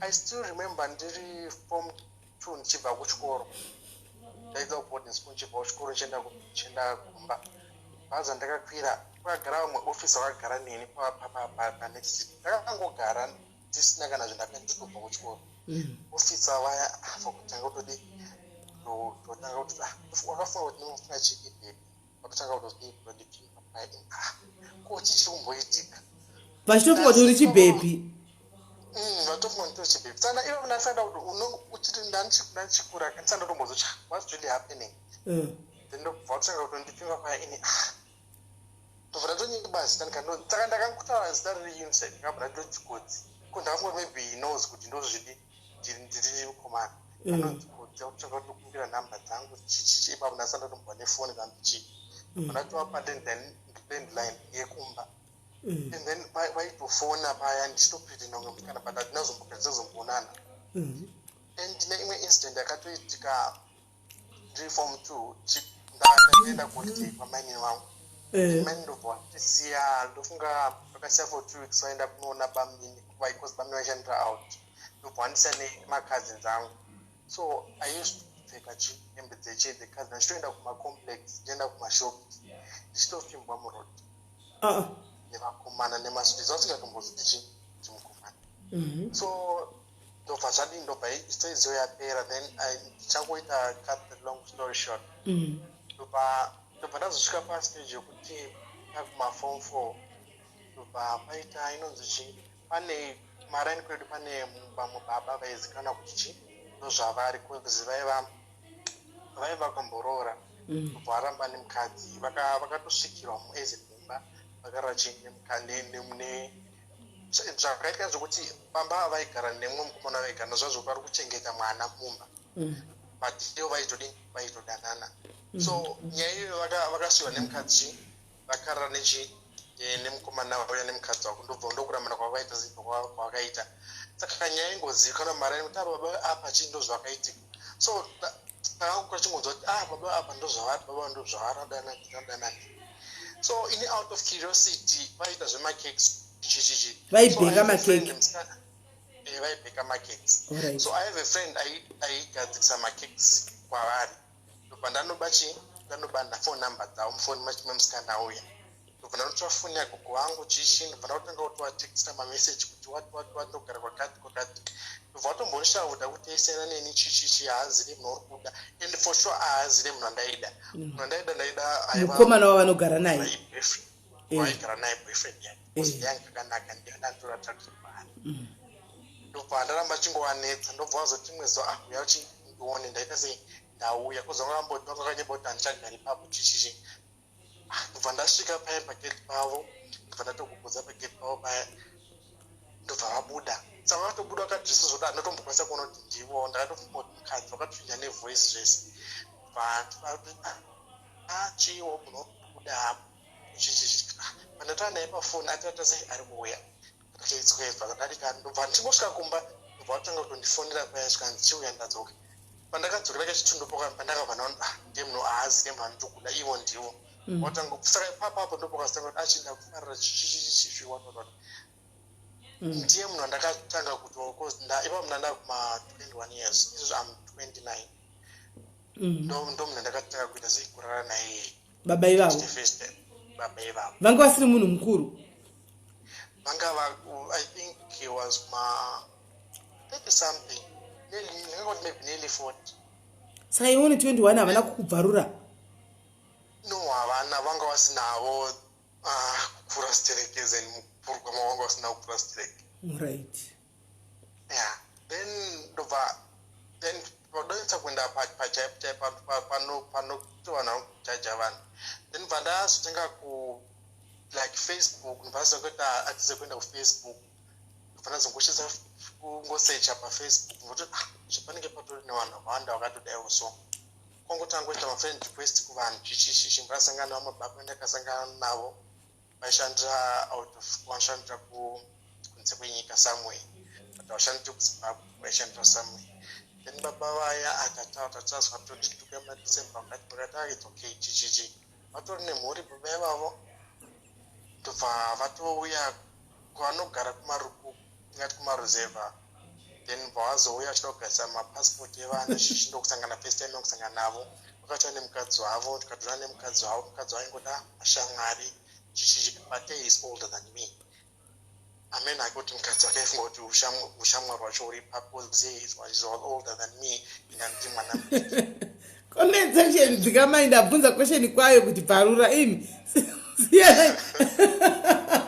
zvairita nyaya yekucomment section yekubvarura enderera mberi zvakukoleyo nyaya yekweri kunakidza iwe enderera mberi ipapo baba patatotobva totanga kutofara vaida kuenda samwe kuita grosari kunotenga grosari rechiti rechristmas vautondandeiite sei nemukadzi wakati no hazviiti tozoenda tese kumba kwenyu kuti christmas so ipapo pachristmas vakati vachida ndikazotoa kuti hazviiti tiende tese because ndaida kuenda out nemafriends angu ndofana kuti ndafter christmas ndobva chinamba kwavo nemukadzi wavo nemhuri yavo vana vavo vaingoti tibamnini shamwari yachiya chichichichi but ini naye tisaidozivana so I was sharing room nemwana wavo mukomana that night vakatorara vachingobutsuka murumu vakatonyimba kuti muduma muri kuvadza vachifunga kuti iwewo uchapinda uchatamba yavakakutamba nemwana wavo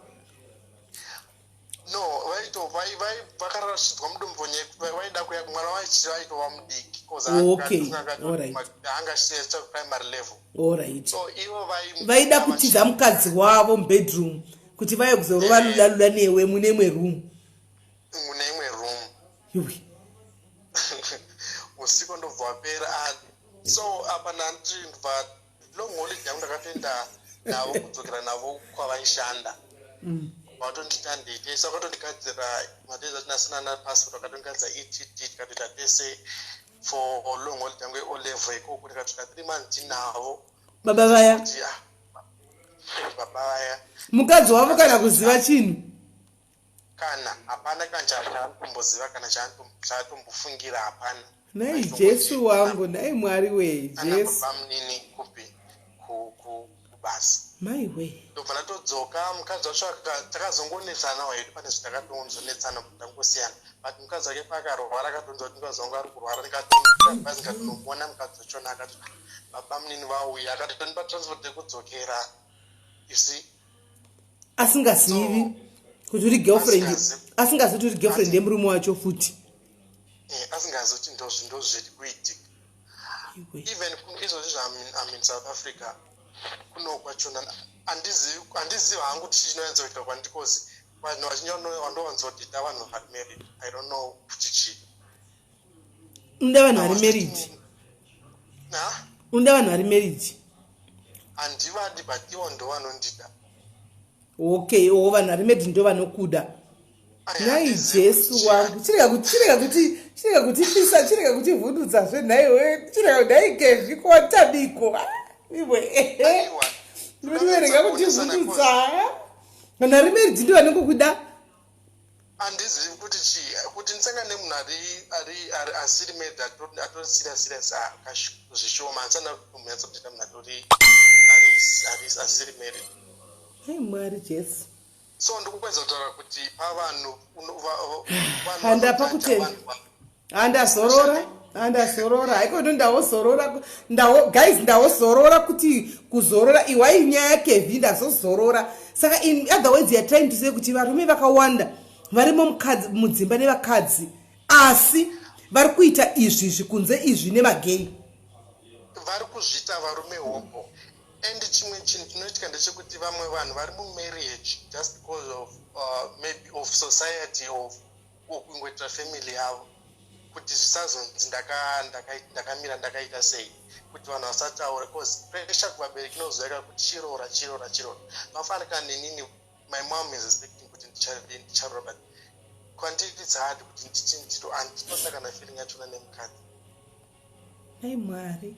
Saka keviti udzeiwe masymptoms atingatarisawo kunana baba ava unozati kungogara nemurume woka waone kuti zada kurara nemwe murume zvakangoma andiona tibetserewo tipowo matips kuti toona sei kuti murume uyu kauyu anenge anoda mumwe varume uyu tinozviona sei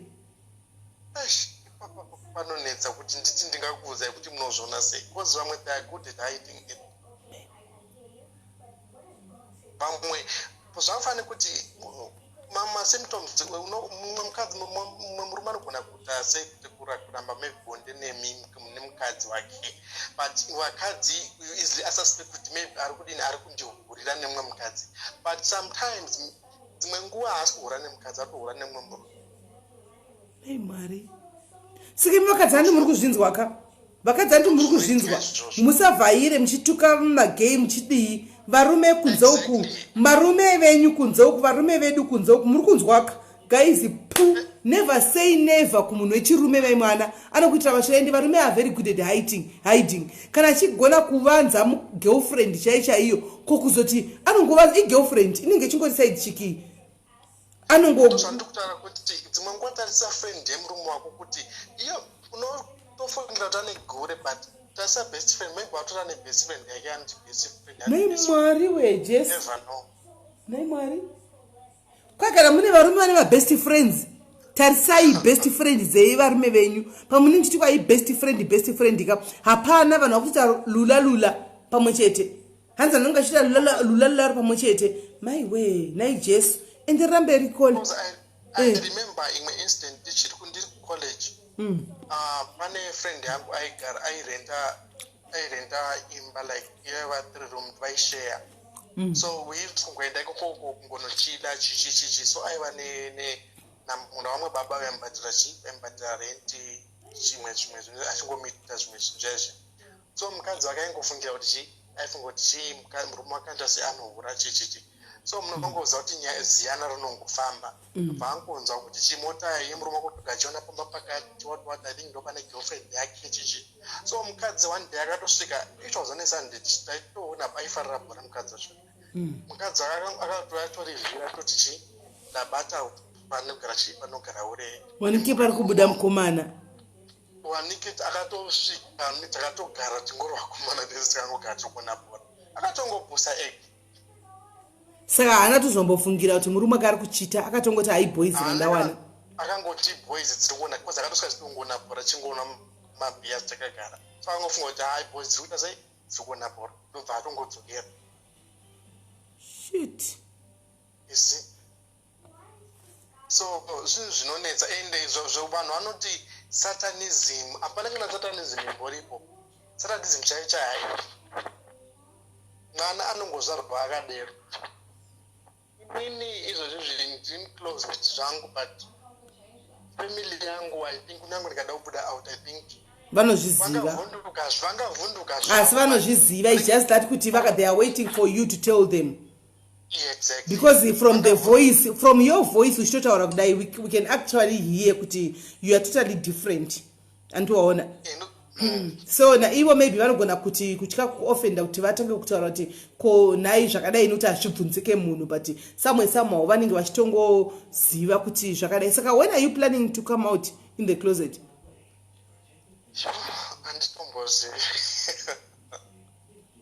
But don't you think it is going to be best if you come out and tell them the truth kuti guys this is who I am pane kuti urambo uchingozviviga uchazviviga kusvika rini? Andizive ndisati kuti play out because my mom ngashingoti msazoti nyaya she knows but no goes no ngonza ama-steps avanotaura so vanenge vachida kuti urambe uchingove like zvokuti hauna kubuda pachena vanenge chero mai vako vachizviziva vanenge vachitongoti tumastatement tunotoe kuti urambe wakadaro kuitira community kunze uku anditoona vasazonyare ivo because vanenge vasingadi unyadziswa munongoza kuti community zvinonyadzisa zvinonyadzisa. Saka iwewe dressing yako unopfeka dressing yakaita sei? Dressing ndongodressa zviri normal semukomana handi pane inonzi cross dressing kana kuti handiti izvozvo tongopfekawo zviri normal sevakomana but pane paunozongoona kuti maybe ndofarira maskinjini ndofarira mashoti ndofarira pane zvimwe zvinozongooneka nyaya mashoti iyoyi yambobuda iyi mashoti kana muchira mashoti akaita sekwei mashoti ma3/4 here ari maside pocket kana tumwe tushoti tumwe twakabata tuchiri meso hakuna munhu like iwa akaita sena anopfeka ma3/4 hatifariri ma3/4 saka tinenge ndiri sei kozive kwangu vanofarira ma3/4 chavo vakasvika kuma kana tifarira ma3/4 zasashuya kwandiri. Hello? Tiripo aiwa food for thought ka takuita tichifunga zvakaipa ndongokoni handisati ndaita sei handisi out kuvanhu but life yekurarama uri mucloset inorwadza than yemunhu ari out. Exactly. I think so. Atora maskati ari kurarama life yake ari free. Inini life yangu neistotya kuti ningi achazoti because there's one time ndakamboti maybe brother mukadzi webrother Michael wangu ndakatomboti maybe ndichaudza kuti ndozviripo maybe ndikanditange kuvaudza iwo but ndakazonzwa one day vachitaura nezvo zvavatukira ndikati yesu ndaida kuzviwisira rega ndizvinyararire vakutukirira magei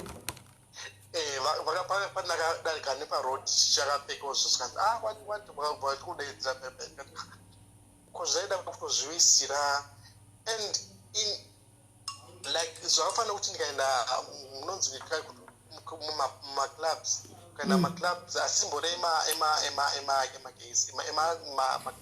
manormal club kazhinji kachona handishayi munhu anondiapproacha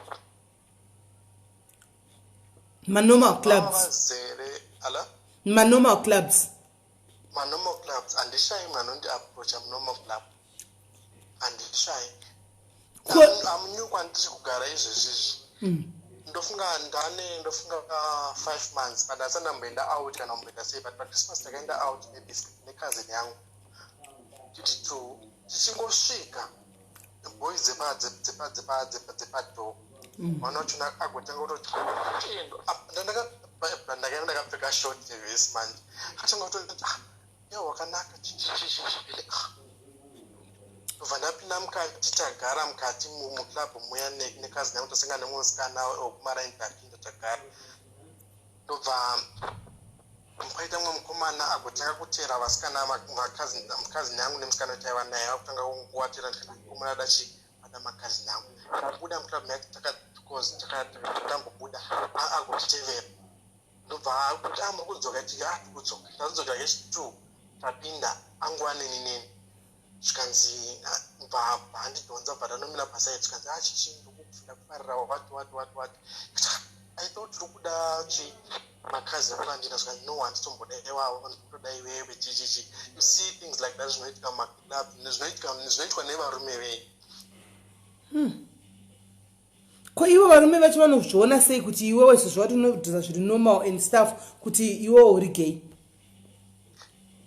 pakudressa zviri stuff pane kaelement kanongooneka zvokutongoti unenge uine munhu wese like even varume venyu vane kadhat kekuti unotongoona kuti baba vane kaera I can tell kuti baba ava ndikatovada kana kuti ngada tivhenekerewo tichangoya nemapicture evarume vedu tongoti dombudo tivhenekerewo apa kuti pane kadhati here karipo here kaelement ungotivhenekerawo nokuti zvozvo zvatove confusing kaizvi hatichatozivi kuti zviri kufamba sei and things I think zvinhu zviri kuchinja vamwe vari kuzviita vanotanga nekuti gandimbonzo kuti zvinoita sei ndopazotangira kudzika nembudzi kuti zvinomboita sei.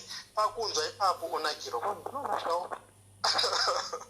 Pakunzwa ipapa achatodi kubuda mazviri. Achatodi kusiya. I once dated someone atori pastor izvozvo, atori pastor, atori mukadzi atochata. Pastor. Pastor. Kutora ndosanda anenge atori kuchechi. Aiwe, naye Mwari we. And vamwe ndambona pane macomments masikati vamwe vachitaura kuti idhimoni ndanonamatiriwa. Hazviperi zvinhu izvi, hazviperi. Maybe zvingapera kana uri wada kuita chose kuda kumbonzwa kuti zvinoita sei. Kuna vanoda kunzwa kuti zvinoita sei, maybe ndo zvingavapera. Kwete kuti ini ndakaparwa, ndakazorwa ndakadaro. Hazviperi. Tell us ipo pagroup para pane kunana mvenge uko. Munotovingwa kuma-inbox ka? Mvenge, yeah, senge ku-fake account yangu vanotouya. Fake account, ghost account, vanotouya? Ghost account, vanotouya. Profile iri ghost account yangu itonokuradza ndozviripo, so vanotongouya. Shit. Apa unopenengura ukatesa munhu iyeye anenge achikutukirira zvisingaiti mumacomments kana ari kuvanhu.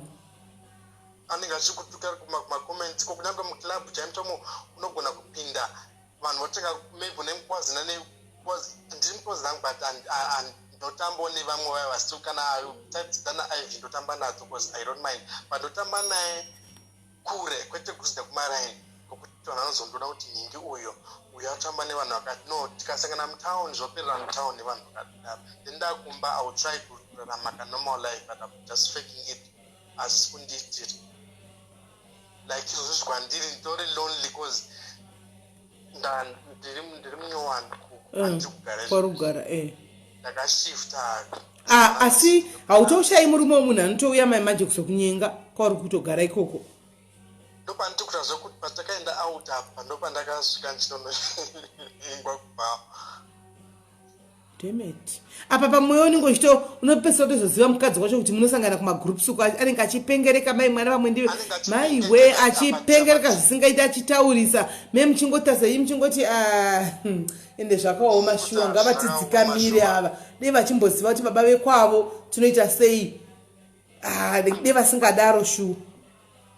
Pana mai vamwe vepane chidopedu vai vakambondinyaya nemurume wavo then vandinyaya kudaro nyaya ikambotinetsei kumba but aitongomagwasha aitongwafute kuneba so tikumuona tikamota mutown what but those days atukita macampaigns neroad traffic yaiva December time ndobva ndafamba nyaya yekuti zvona ari kuita sei ari kudzika kana nomumuzi anga akatosvika ukazotonapocha kuti tiunza kuti kudzika mota mutown kati mukuuza kuti ndikuenda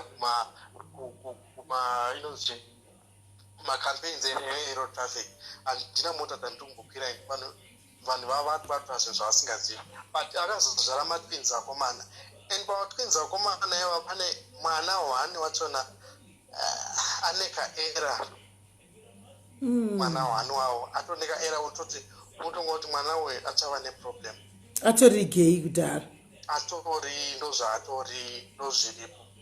Shit. Makatozviona kudhara ende ivo maybe vanenge vakatozozvionawo kudhara but kuti vachazvitaura hazvichatauriki. Ndozviya zvinonzi sekaurema wafa. Sekaurema wafa. So haisi choice. Ndozvinofanira kuziva vanhu kuti haisi choice. Hakuna mwana ari grade 1 aatova nefeeling kuti hakuna zvakadaro. Ivo vanadhagi toita zviripo uyu unenge achijaivha stereki pamvenge uyu izvo pamwe anenge achingovhara mukadzi iye achitorimo mucloset imomo midway zvataura nemusikana abva because anombopfeka zvibhurugwa zvakabata akafuti ndombomuona zvataura nemusikana kuti hakuna munhu anongomuka achitoti ndauda kuita zvakati and hakuna murume ari straight anongomuka achiti ndauda kuita gay ndauda kuita kumashuka hakuna murume akadaro. Hakuna murume chacha hakuna murume anongomuka tingoti ndautonokwirwa hakuna izvozvo zvinenge zvanoita sei. So it's not a choice. Andingamboiswere ndichisadza kuti ndautononokwirwa kumashure hakuna zvakadaro. so vanhu vanofanira dongonzwisisa kuti zvinorwadza ende community zveshuwa ino zvinorwadza kudedzerwa murodhi kuti what zvinhu zvinongorwadza vamwe vazojaira vazvatamsikana abva kufona ajaira kuti handozviripo but vamwe like isusu inhangu pasinaenza kuzojaira kuti ndodedza ndobva ndatonyatsotochira kuti ndotofeel out of place. Ya zvakaoma aiwe. Alright, saka imimi pamunenge muchiita bonde renyu paya iwo muchiita bonde nevamwe varume paya iwo unenge uri mukadzi kana kuti uri murume? Ndakatanga ndiri mukadzi but ndakazopisa kana sometimes mazuva ndautongotireka nditongoitawo mwadzona iyi but mapercentage anowandira kumukadzi. Munguva zhinji unenge uri kumukadzi ndiwe. Saka ndiwo unotoinitiata sex move, love yose and everything uchitomaseja uchitodididi semukadzi uchitoita yese iri pakuitwa nemukadzi. Iyantondiitawo zvanenge ndida kutoitwa ndogona tongoti masaja vandogona tongo ndiri private colony anti vakadzi notongodyiwawo kudyiwawo kuzasi kwenyu mwandogona tongondidyawo. Okay. Wosa yupo unodyiwa manje because chinhu chako iwo hachishandi hauchishandisa nditi iwe ndiwo unoitwa nokuti ndiwe kudya chinhu changu kutonyatsa kutodya kumashure kwangu ikoko. Izvo uri kuda iko kutoduku anti tinogeza ndokwakureva ndokunodyiwa anotodya anotolika wandoitosei. Unoziva kuti ndakamupuwa haidhi so kumvenge soka nomo munhu pana ndakuikara ndakatoti haiwawo ihaidhi ndeyekunyorera ndeyefeki inganoi ndikati ndikakuiposta achinditi nai Sis Melly akanzi kuti Sis Melly I think sometimes last year ndikandirewo here murume wangu anofarira kuita zvokuti ndaunogeza achidla kudzasi kudhodho ndikati hakuna zvinhu zvakadaro zvinoiwe ndiwa kutotudza kutoti ishuwa kundodliwa.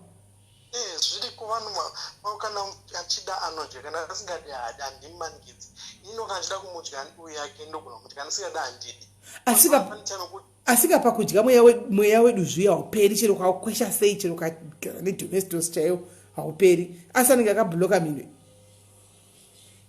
Handiziva hangu kuti but not hauperere handiziva hangu kuti kuzanza nambonza kuti but tinogeza tinotoisawo mvura kuita sei kuita everything geza unototi utosheva because utosheva kuri smart zvokuti kunotongobuda kana kune muna kuri kapindao rakanaka nongobuda rakanaka zvakati hakutombobudi kana kuine doti kana kuine chino tobuda rakanaka. Aiwa izvo zvokugeza izvozvo ndikurememba mwana wangu Tariro Shumba akambozvitaura zvokuti kune zvatoshandisa kuspedhesa vana zvazviya zvavanoshandisa kucleana like kusvikira kwachena things like that handimaona akambozvitaura pati pakudla apa ndo pandatanga kuwawo nhasi hapana akambopataura patanga kutaurwawo neope muri kungoona kuti new information is still coming on guys. We have new information coming up and up and up and up guys.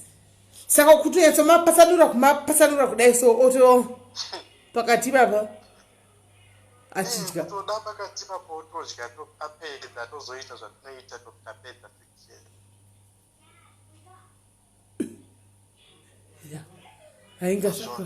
inga zvakaoma. Saka mastaira muchitongorowawo ese anotongorowawo tinongoita zvezvinhu zvazvo zvinongoitwa nemasoitwa ndo zvatinongoita but muchikondomaiza tinokondomaiza cause kuri risk yekuita HIV yakati wandei so you have to condomize especially kana une munhu wanenge usati wanyanya kujaira kana mazojairana mazuva murelationship yekuti muri relationship mazoenda kunotesta makusiyana masters enyu mogona kuita enyu zvinhu zvakadaro. These days kune inonzi prep yakadai kuuya unogona kuita kuzoshandisa prep yako because iwo manje you are more of like a woman paunoenda kutoilet tongoti pakupabhu unopinda mupabhu ipi ukagara wati unopfeka semurume hako for your own reasons, for your own safety. Saka unongopinda safety, unongopinda mutoilet yevarume imomo. Saka that means chero tumambama tikakushamira sei, tumachekenye tikakushamira sei apa unacha unofila because makangofanana. Nachandofila ndakatita musikana ndofunga ndiri ndakatafana tupa ndakanambofika mbeta safety taiko yamukisana zvakaita.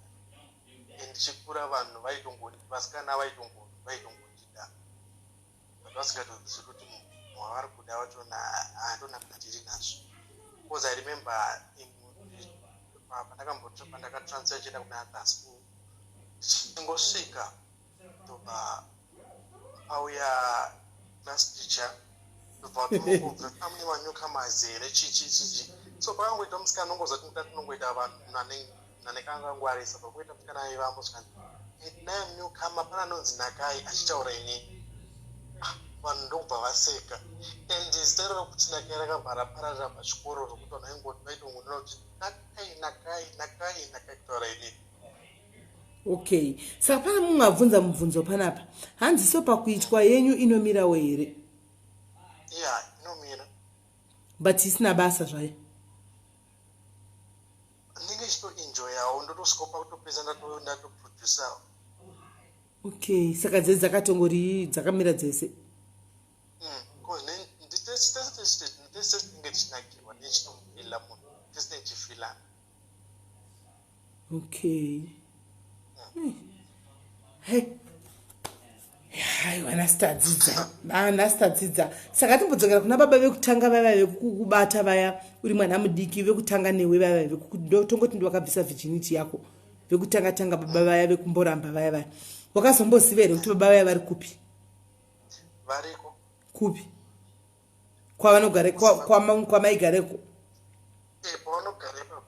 Saka ukatoendako izvozvi raitina ukatodzokera kumba chototsva because panonzi kwai mvura payakamboerera napo inofamba napo. Pandakadzokera kuZimbabwe pandatomboonana navo but kuonana musati tomboya kuno kuSouth Africa taionana zvaitika manje nababa avo angivaizikana kuti ndo zvavari taiti tikasangana masikati atingazivana taigona tongopfuudzana pasina kana masikati asika chichingopfuudza nonge tingatombozivana but pafoni tichiita setichicommunicate taingoonana mausiku otongondifonera touya ndotoenda pakoti ndosvika here ndakavheka ndotongoaira kuti ngopinda pakuda tongoita the same thing ndotodzokera kumba. Aiko zvino I think vakura manje. Yeah, vakura nawo pandakaenda ndakuvaona kuti ndione kuti vaage yakaita. Asi vakatongokumbira unotongovapa because ndo vakatanga newe. Ameno. Ndo vakatanga newe ka. Saka vakatongokumbira kuti ko ndipo unotongovapa because ndo vakatanga newe. Inde tokutyira kapanika tauna kubva rugwa. Nekuti waiwe mwana mudiki zvepaya. Chete iwe experience vanenge vachiziva kuti ndinodai. Plus taishandisa inonzi chilopo kana shansa lopo autombvarura zvirwadzi. Alright. Varipo here guys vamwe mubvunzo panapa vasina varida kunzwa zvimwe nasitadzidza vediwe naatadzidza kubva kuna kola wamasikati vediwe pakaita mukadzi auya pakaita uya kola mwauya ndikuona umwe ari kuti ndi-add me zvakare asenda message hanzi ndi-add iwo ini ndiri gay ndinotaura nyaya yangu but yo tadzidza nhasi tadzidza so pane here umwe achine mubvunzo ada kubvunza tikola seradona hake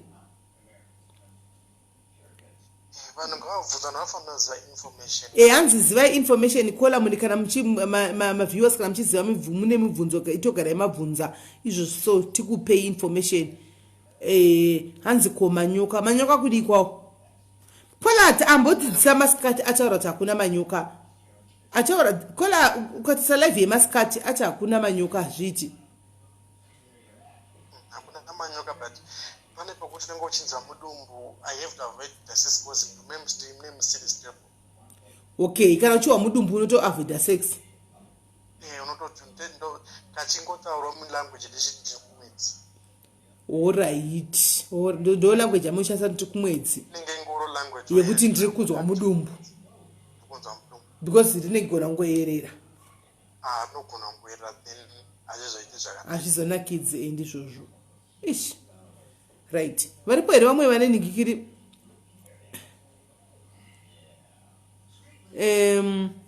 pane vamwe here vane ningikiri vane mibvunzo. Hanzi, do you have intentions of getting married? Kuita meri kutorwa logasana gara tese panenge panonetsa. Kuita mwana ndinoda zvangu. Manje uchaita sei iweyo we, because kumba uku you are trying to iwewe manje uri munhu wekuti uri kuti vabereki hama iwe wacho happiness yako hauchazivi yako in between, saka uchazviita sei mwana wacho? Mwana ndotongotsvaga musikana ungoitawo mwana naye, then tongoita mwana ato I know kuti hazvigari cause variko varume vazhinji vasisiri mamarriage vakangororota kungororerawo family but on the way zvinoramba. Zvokungoti nongoita musikana zvokungoti ungomeka sure chiti paita mwana and then uzoti hazvigari kubva masiyana zvenyu iwe ungozati ndine mwana si zvakaita anonzani uyu wemutv uyu Somizi. Alright.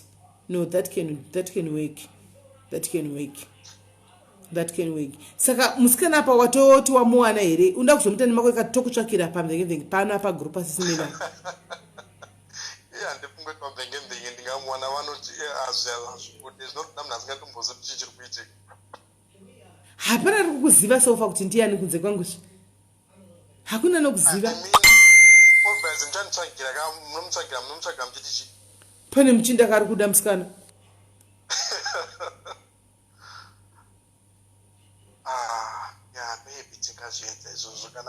Kuti at least uchingomitisa hako chete, ukangomitiswa ukangoona kuti wamitisa ubva wachibuda pachena kuti asha ininika mwana ndochengeta but this is not me. But kune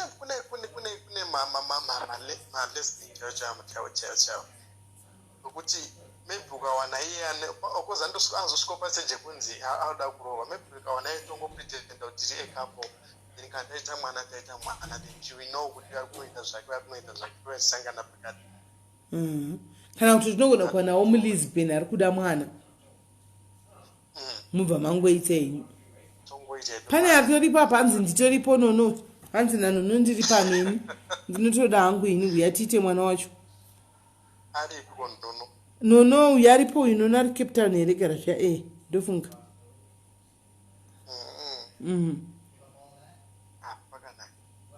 Pakaipa. So hanzi Lesbian will be perfect. Saka hanzi call her inbox me, I have a friend that's single ready to settle.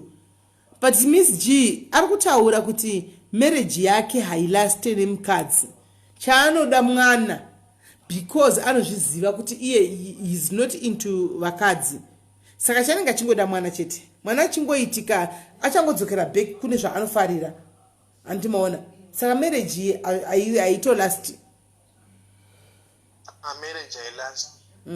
Hanzi, do you train your voice to sound feminine?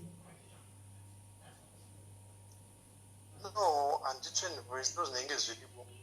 Okay, ani mazvinzwira hanzi voice atitrain ndo zvinenge zviripo. Right. Kune vatone mavoice matete unodarika rangu. Yeah, I know. Sakola ari kufunga anga chida kuuya apa manje battery rangu ndofunga ndichamuedha mutiwa tichamisa pa program yamangwana ya2 yanga ifunga kupinda yanga ifunga kupinda iwewe. Antori voice rakatodeteka udarika rako iwewe.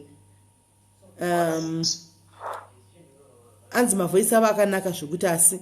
Alright, pane umwe era nemubvunzo guys ndofunga madzidza nhasi. Tichikunzwei muchituka magay. Tikunzwei muchishaudha muchiti satanism wati mwari havazvidi zvikazodai zvikazodidi pano totanga kungobvunza kuti baba vekwenyu haufa tapedza newe baba otherwise vanotori nehana mageya ari umwana ngoyeuti amai mwana chero baba veko kwasina kumbokuvinga vinhu vosangoti kungokunyadzisa pane vanhu kuti maiti nyararirei imi baba vekwenyu ndaitove navo vhiki yapera nyararai zvenyu saka musaseka vanhu mageya takangofanana tiri vanhu vamwe chete vanhu vamwe vedu takangofanana all Zimbabweans and let them be kana chiri chivi let God judge them antika it's not up to us to judge them. Let God judge them. Kana mchiti chivi chiwati kuchisiri chivi ndechipiko kunyeba tsisi chivi here hanzi ndipindure iwo hanzi kuti mapedza munoisa ndechi munoisa mapedzi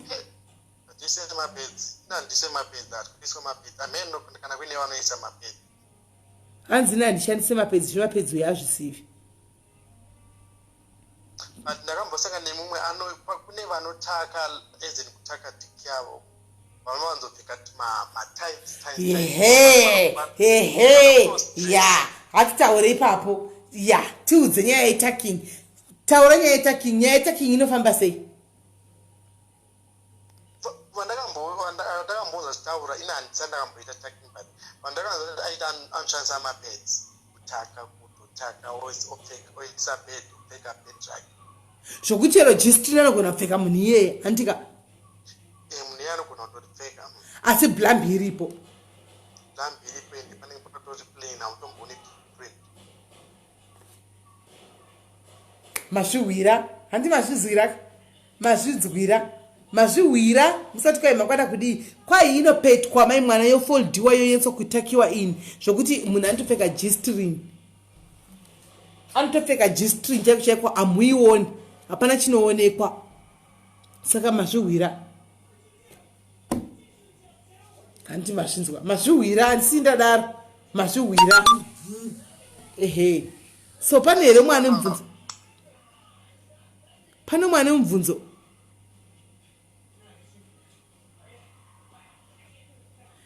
tiara akambozviexplaina tiara but haana kuexplaina zvokutaka tiara akaexplaina zvemabhurugwa kuti kune mapensi acho ekuti vakapfeka mapenti iwayo chinoita flat zvokuti panoita kunge pasina chinhu handika tiara akaexplaina zvepenti zvandichiri kuziva inini zvetaking izvi tazviwa nhasi izvi saka iwoyo pakaipa saka guys pane here munhu hanzi mapedza Kevi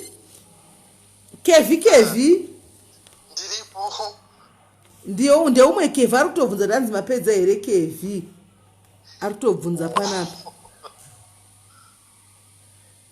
pane munhu wari kuya mhino nyaya iri kuuya wapa kuti ndeipi oraitega tichange tapedza nezvakuti zoona vari kuda kuya nyaya dzacho pano pachaita bhizi panapa but ndiri munhu anomboitawo bhizi manje zvokuti janimbopindura usho Brian akunsendera message right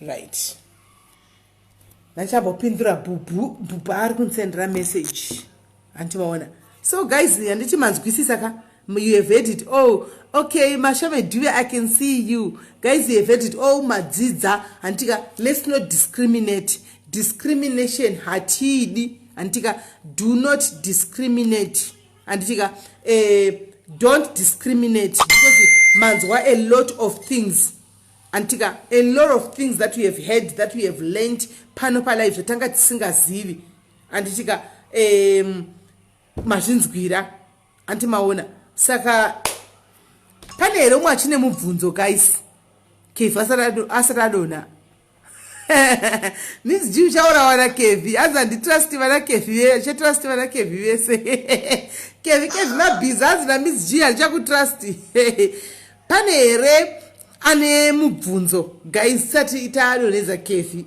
aripo here hakuna chivi chiri nani uri right nono hakuna chivi chiri nani wese still nyaya yekuti munenge muchivatuka guys muchituka maZimbabweans tiri wese kutuka munovatuka vedu vemugovaudza kuti satanism mugovaudza zvesidhoma negomora mugovavhurira mavhesi hamene kuti api mugotaura kuti kudii mugodi mugokangana kuti hakuna chizi kuziva kuti hakuna chivi chinoretwa chiri nani kudarika chimwe chivi asin is asin ndozvamugokangana izvozvo so achida kuti pakataura nyaya idzodzi dzamabhaibheri anozivikanwa mavhesi ndopaanozivikanwa ipapo vana editen ava varimo macloset umu kungohla kubuda macloset vana editen kungoti tobuda ezvo vakanga achitomba vewo kumainbox kwenyu vana editen ava asi anongachita basa rekungoseka vamwe mupopana valalenimo maposa handimona salenimo maposa ridori nequestion mark ini but anyway munhu anongoita zvinomuitira handitika munhu nemunhu nebhodhi yake munhu nemunhu nechoisi yake munhu nemunhu nezvaanoda handimaona nelife yake handimaona hazvitori hazvinei nesu saka inchandodazama kudzidzisa ndechekudai so guys mazvinzwira jeni inofamba malesbians nemagays. It's so hard guys, it's so difficult kuti pese pavanofamba nenge vachingonongedzwa vachitukwa muri kunzwa ni makore mangani but up to now hasitaudza vabereki vake kuti ndo zvandiri handika though isusu panototaura kuti aiwa hazvida kuti vabereki vako havasivi because isusu we picked from the voice saka it's obvious hama dzako kana timai kwanotozviziva but zvinhu zvinongorwadza handimaona because of judgmental society handimaona because of zvinhu zvakasiyana siyana saka ndiri kuzama kuti ininika pamunovaona vachiita zvavanenge vachiita guys siyanai navo ibhodhi dzavo ndo zvavari ende ataura kuti akatanga aine 3 years chindiziva kuti mwana ne 3 years anenge achiziva here kuti chiri kuitika pa 3 years hapana chanenge achiziva 3 years hapana chanenge achitomboziva kana hapana chanenge achitoziva handimaona but ndo paakatanga kususpecta kuti paakaona kuti ini am different from vamwe vanhu but it's even hard for him kuti abude pachena atorati hanzi vanhu vakabuda panze ka vanotorirarama life iri free than andinorarama ini because ari kuzvisuppressa mafeelings ake nenyaya yekutya vabereki nenyaya yekutya hama. You see how hard it is. Munofunga kuti kune munhu anoda kuenda through that guys achiziva kuti ari kuzviitisa hakuna handimaona hakuna saka ngatingodzidzai kuti vedu weka tingovagamuchira hanzi tiweni mai wekani kwanzi 2020 nemavhi 11 atichakupai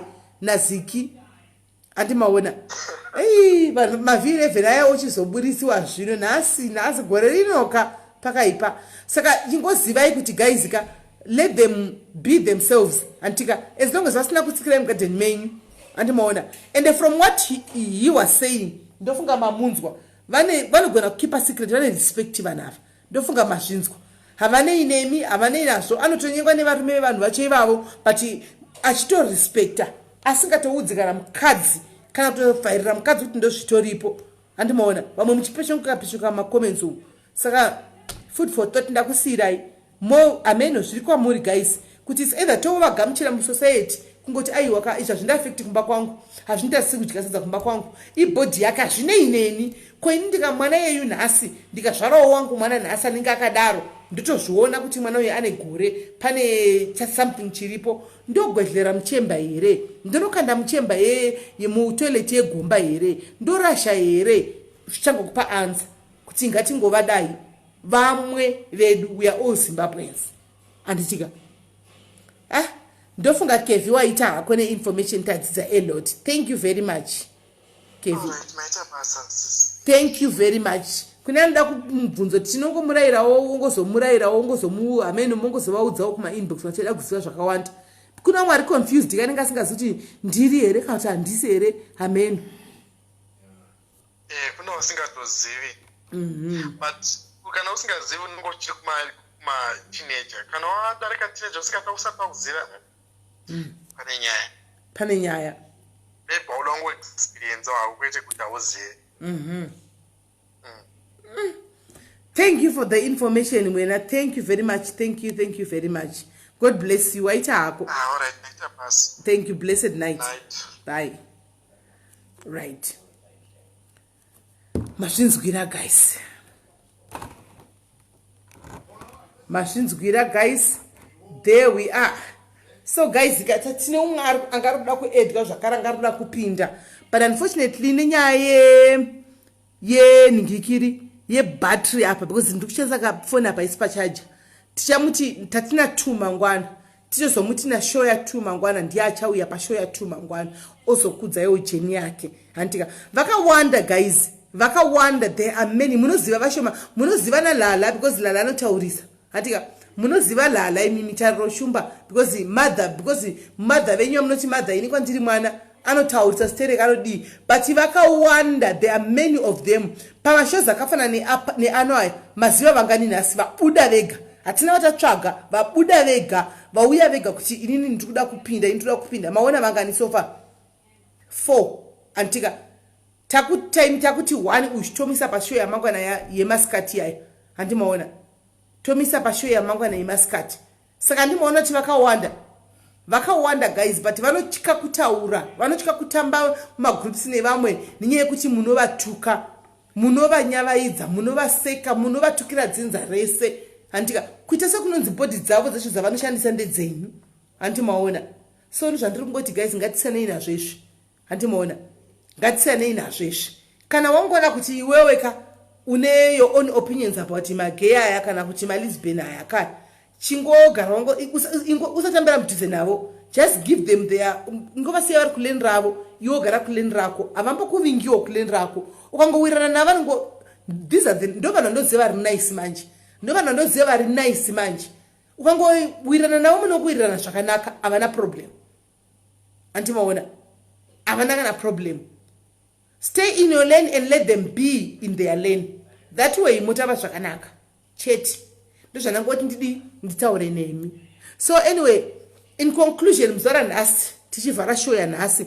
tinoti angachida kupinda tochi iwewo show yako ndichakubatirika ndikokufanira ndapedza panapa tocha mangwana na 2 handika hanzi tikuda mashows emahure nembavha handiti naidhagi takamirira here uya hure takamirira hanzi hure anonzi sex worker handi takamirira sex worker uya here kuti auye pano handi ndakangomirira iwo kuti undudze sex worker uya andudze kuti anouya pana parini then totanga show naye but mangwana tine shoka kusera mangwana tine show Friday kune inopisa cheaters party 2 ne Friday kune cheaters party 2 Saturday kune show Saturday Saturday kune show ndakaisa reminder handiona Sunday ndokusina show saka takamirira sex worker kana iripo sex worker ngaichiuya ka iya ndo yatakamirira handiona iwewe ndiwo kwizi my way abva afona regai chingodaira kola hello kola rega titi iwo nhasi zita rako tanga tati iwo tochiita show yako uri 1 mangwana because iwo unenge unodiwa nevanhu vakawanda ende unofarigwa tanga tati show yako tochingoipinza mangwana na 2 maskati anditi because takaona kuti unenge unofarigwa unodiwa tirege kusanganisa nyaya zviri right okay saka mangwana yepo unoya panapa tokwe unoya nezita rekuti dhagi ndo zita ratichakupa tokupa zita rekuti dhagi ndo zita rako raunoya naro panapa mangwana inenge uri dhagi handitika saka 2 o'clock mangwana iwewe namba ipapapa iyoyi ndiyo atopinda nayo ndiyo togadzirira then uya neje vanhu vacho makawanda makatowanda zvokuti mangwana munhu wanatanga yavhura musangano usingatoiti so iwe ndakaona kuti uri celeb because vanhu vanga vachitondibvunza even kuinbox kuti koningi ari kuya rini koningi ko zvazofamba sei koningi tachiexpecta kuona ningi koningi ndikati guys pane zvaitika imbomirai andiona pane zvakaitika vanhu vanga vachitondibvunza kumainbox vakawandisa because it seems as if une vakawanda vanotokuziva and they were expecting you unotori munhu anotodiwa haminoti ndandisingakuzivi sei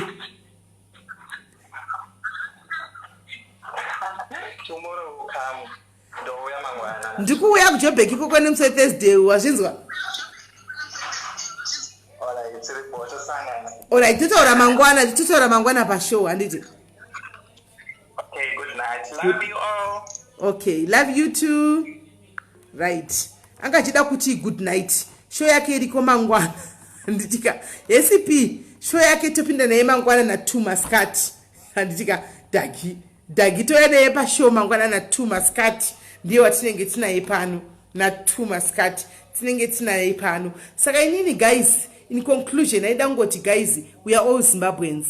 There is no need for us to discriminate other people. There is no need for us to hate other people. There is no need for us to, to go around bashing people because of their sexualities. Ngatingo kamchirai munhu sezvaari. Antimaona. Ngatingo vadai sezvavari. Antimaona. Kana waona kuti iwo wako unozvitanzi you can't stand them block them. That's why pane block button. Ukamublock haumuoni. Wasiya ova isituda kuvaona tovaona. Zvatopera izvo. Antimaona. Pachingori ne peace that way.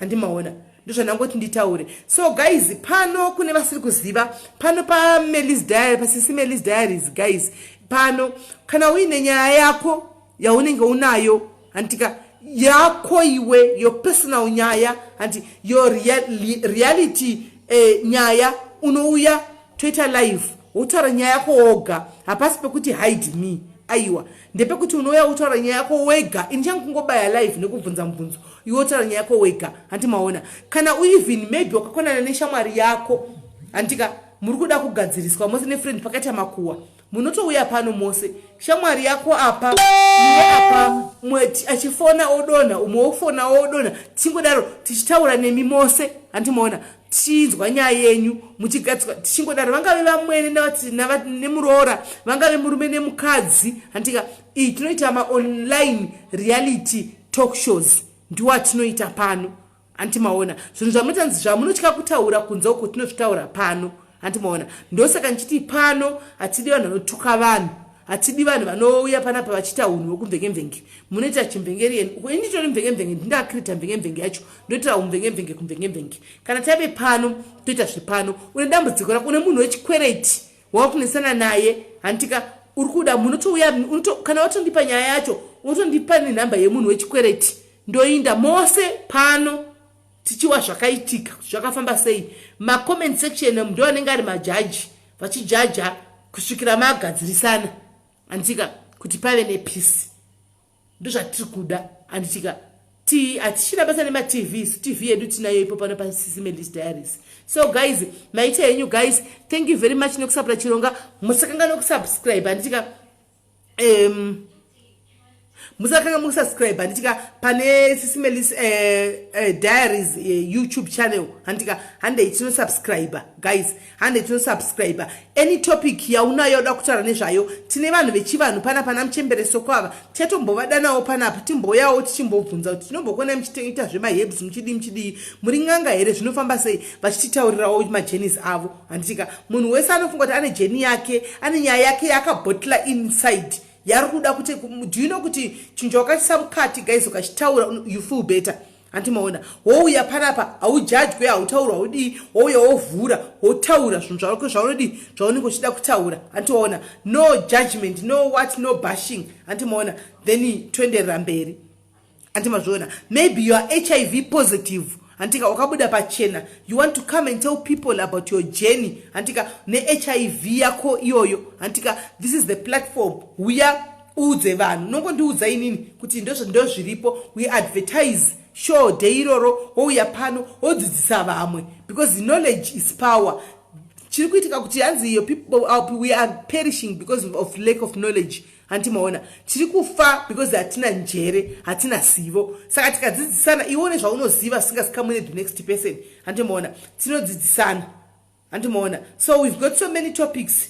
Tichaunza ng'anga pano maprofita tichavaunza pano vachitidzidzisa zvese kuti masare chii. Pano umwe akati kwainga ndokumbirawo topic yemasare ndikazvinoda ndatanga ndawana munhu wacho ane sare.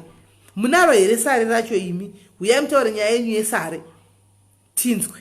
Right. Hanzina ini Sis Melly ndichauyawo kuinbox kwenyu ndine bundu mumwoyo. Uya hako Martha, I'll be here. Uya kana uchifunga kuti iwewe Martha you don't want to come out ne-real account yako is still fine. Unongofona no one will ever know kuti ndiwe except me. Inonondizana ndiri munhu wevanhu ndinongoenda kuguva nazvo. Andiona tongokupawo rimwe zita ratangokupawo pano. Andiona asi nyaya yako yodi ochitaurira wega yopenengurwa pano. Antimazviona. So guys, tovata munyasha tovata murudo anditika one love guys ngatibatanei ngative ine rudo not discrimination antika not ndiri kutotsvagawo guys kana paine munhu ari kuziva anyway let me not say it pano hanzi sare chii prada guchi don't worry ndiri kuuya naye manje munhu ane sare ndichauya naye manje achakudzai don't worry ndichauya naye manje saka muchazoziva kuti chii manje chazokupai kuti muchazodzidza kuti chii tichavaunza vanodzidzisa zvinhu zvakadaro vozokudzidzisai. Thank you very much guys antika God bless you all, stay blessed, love you.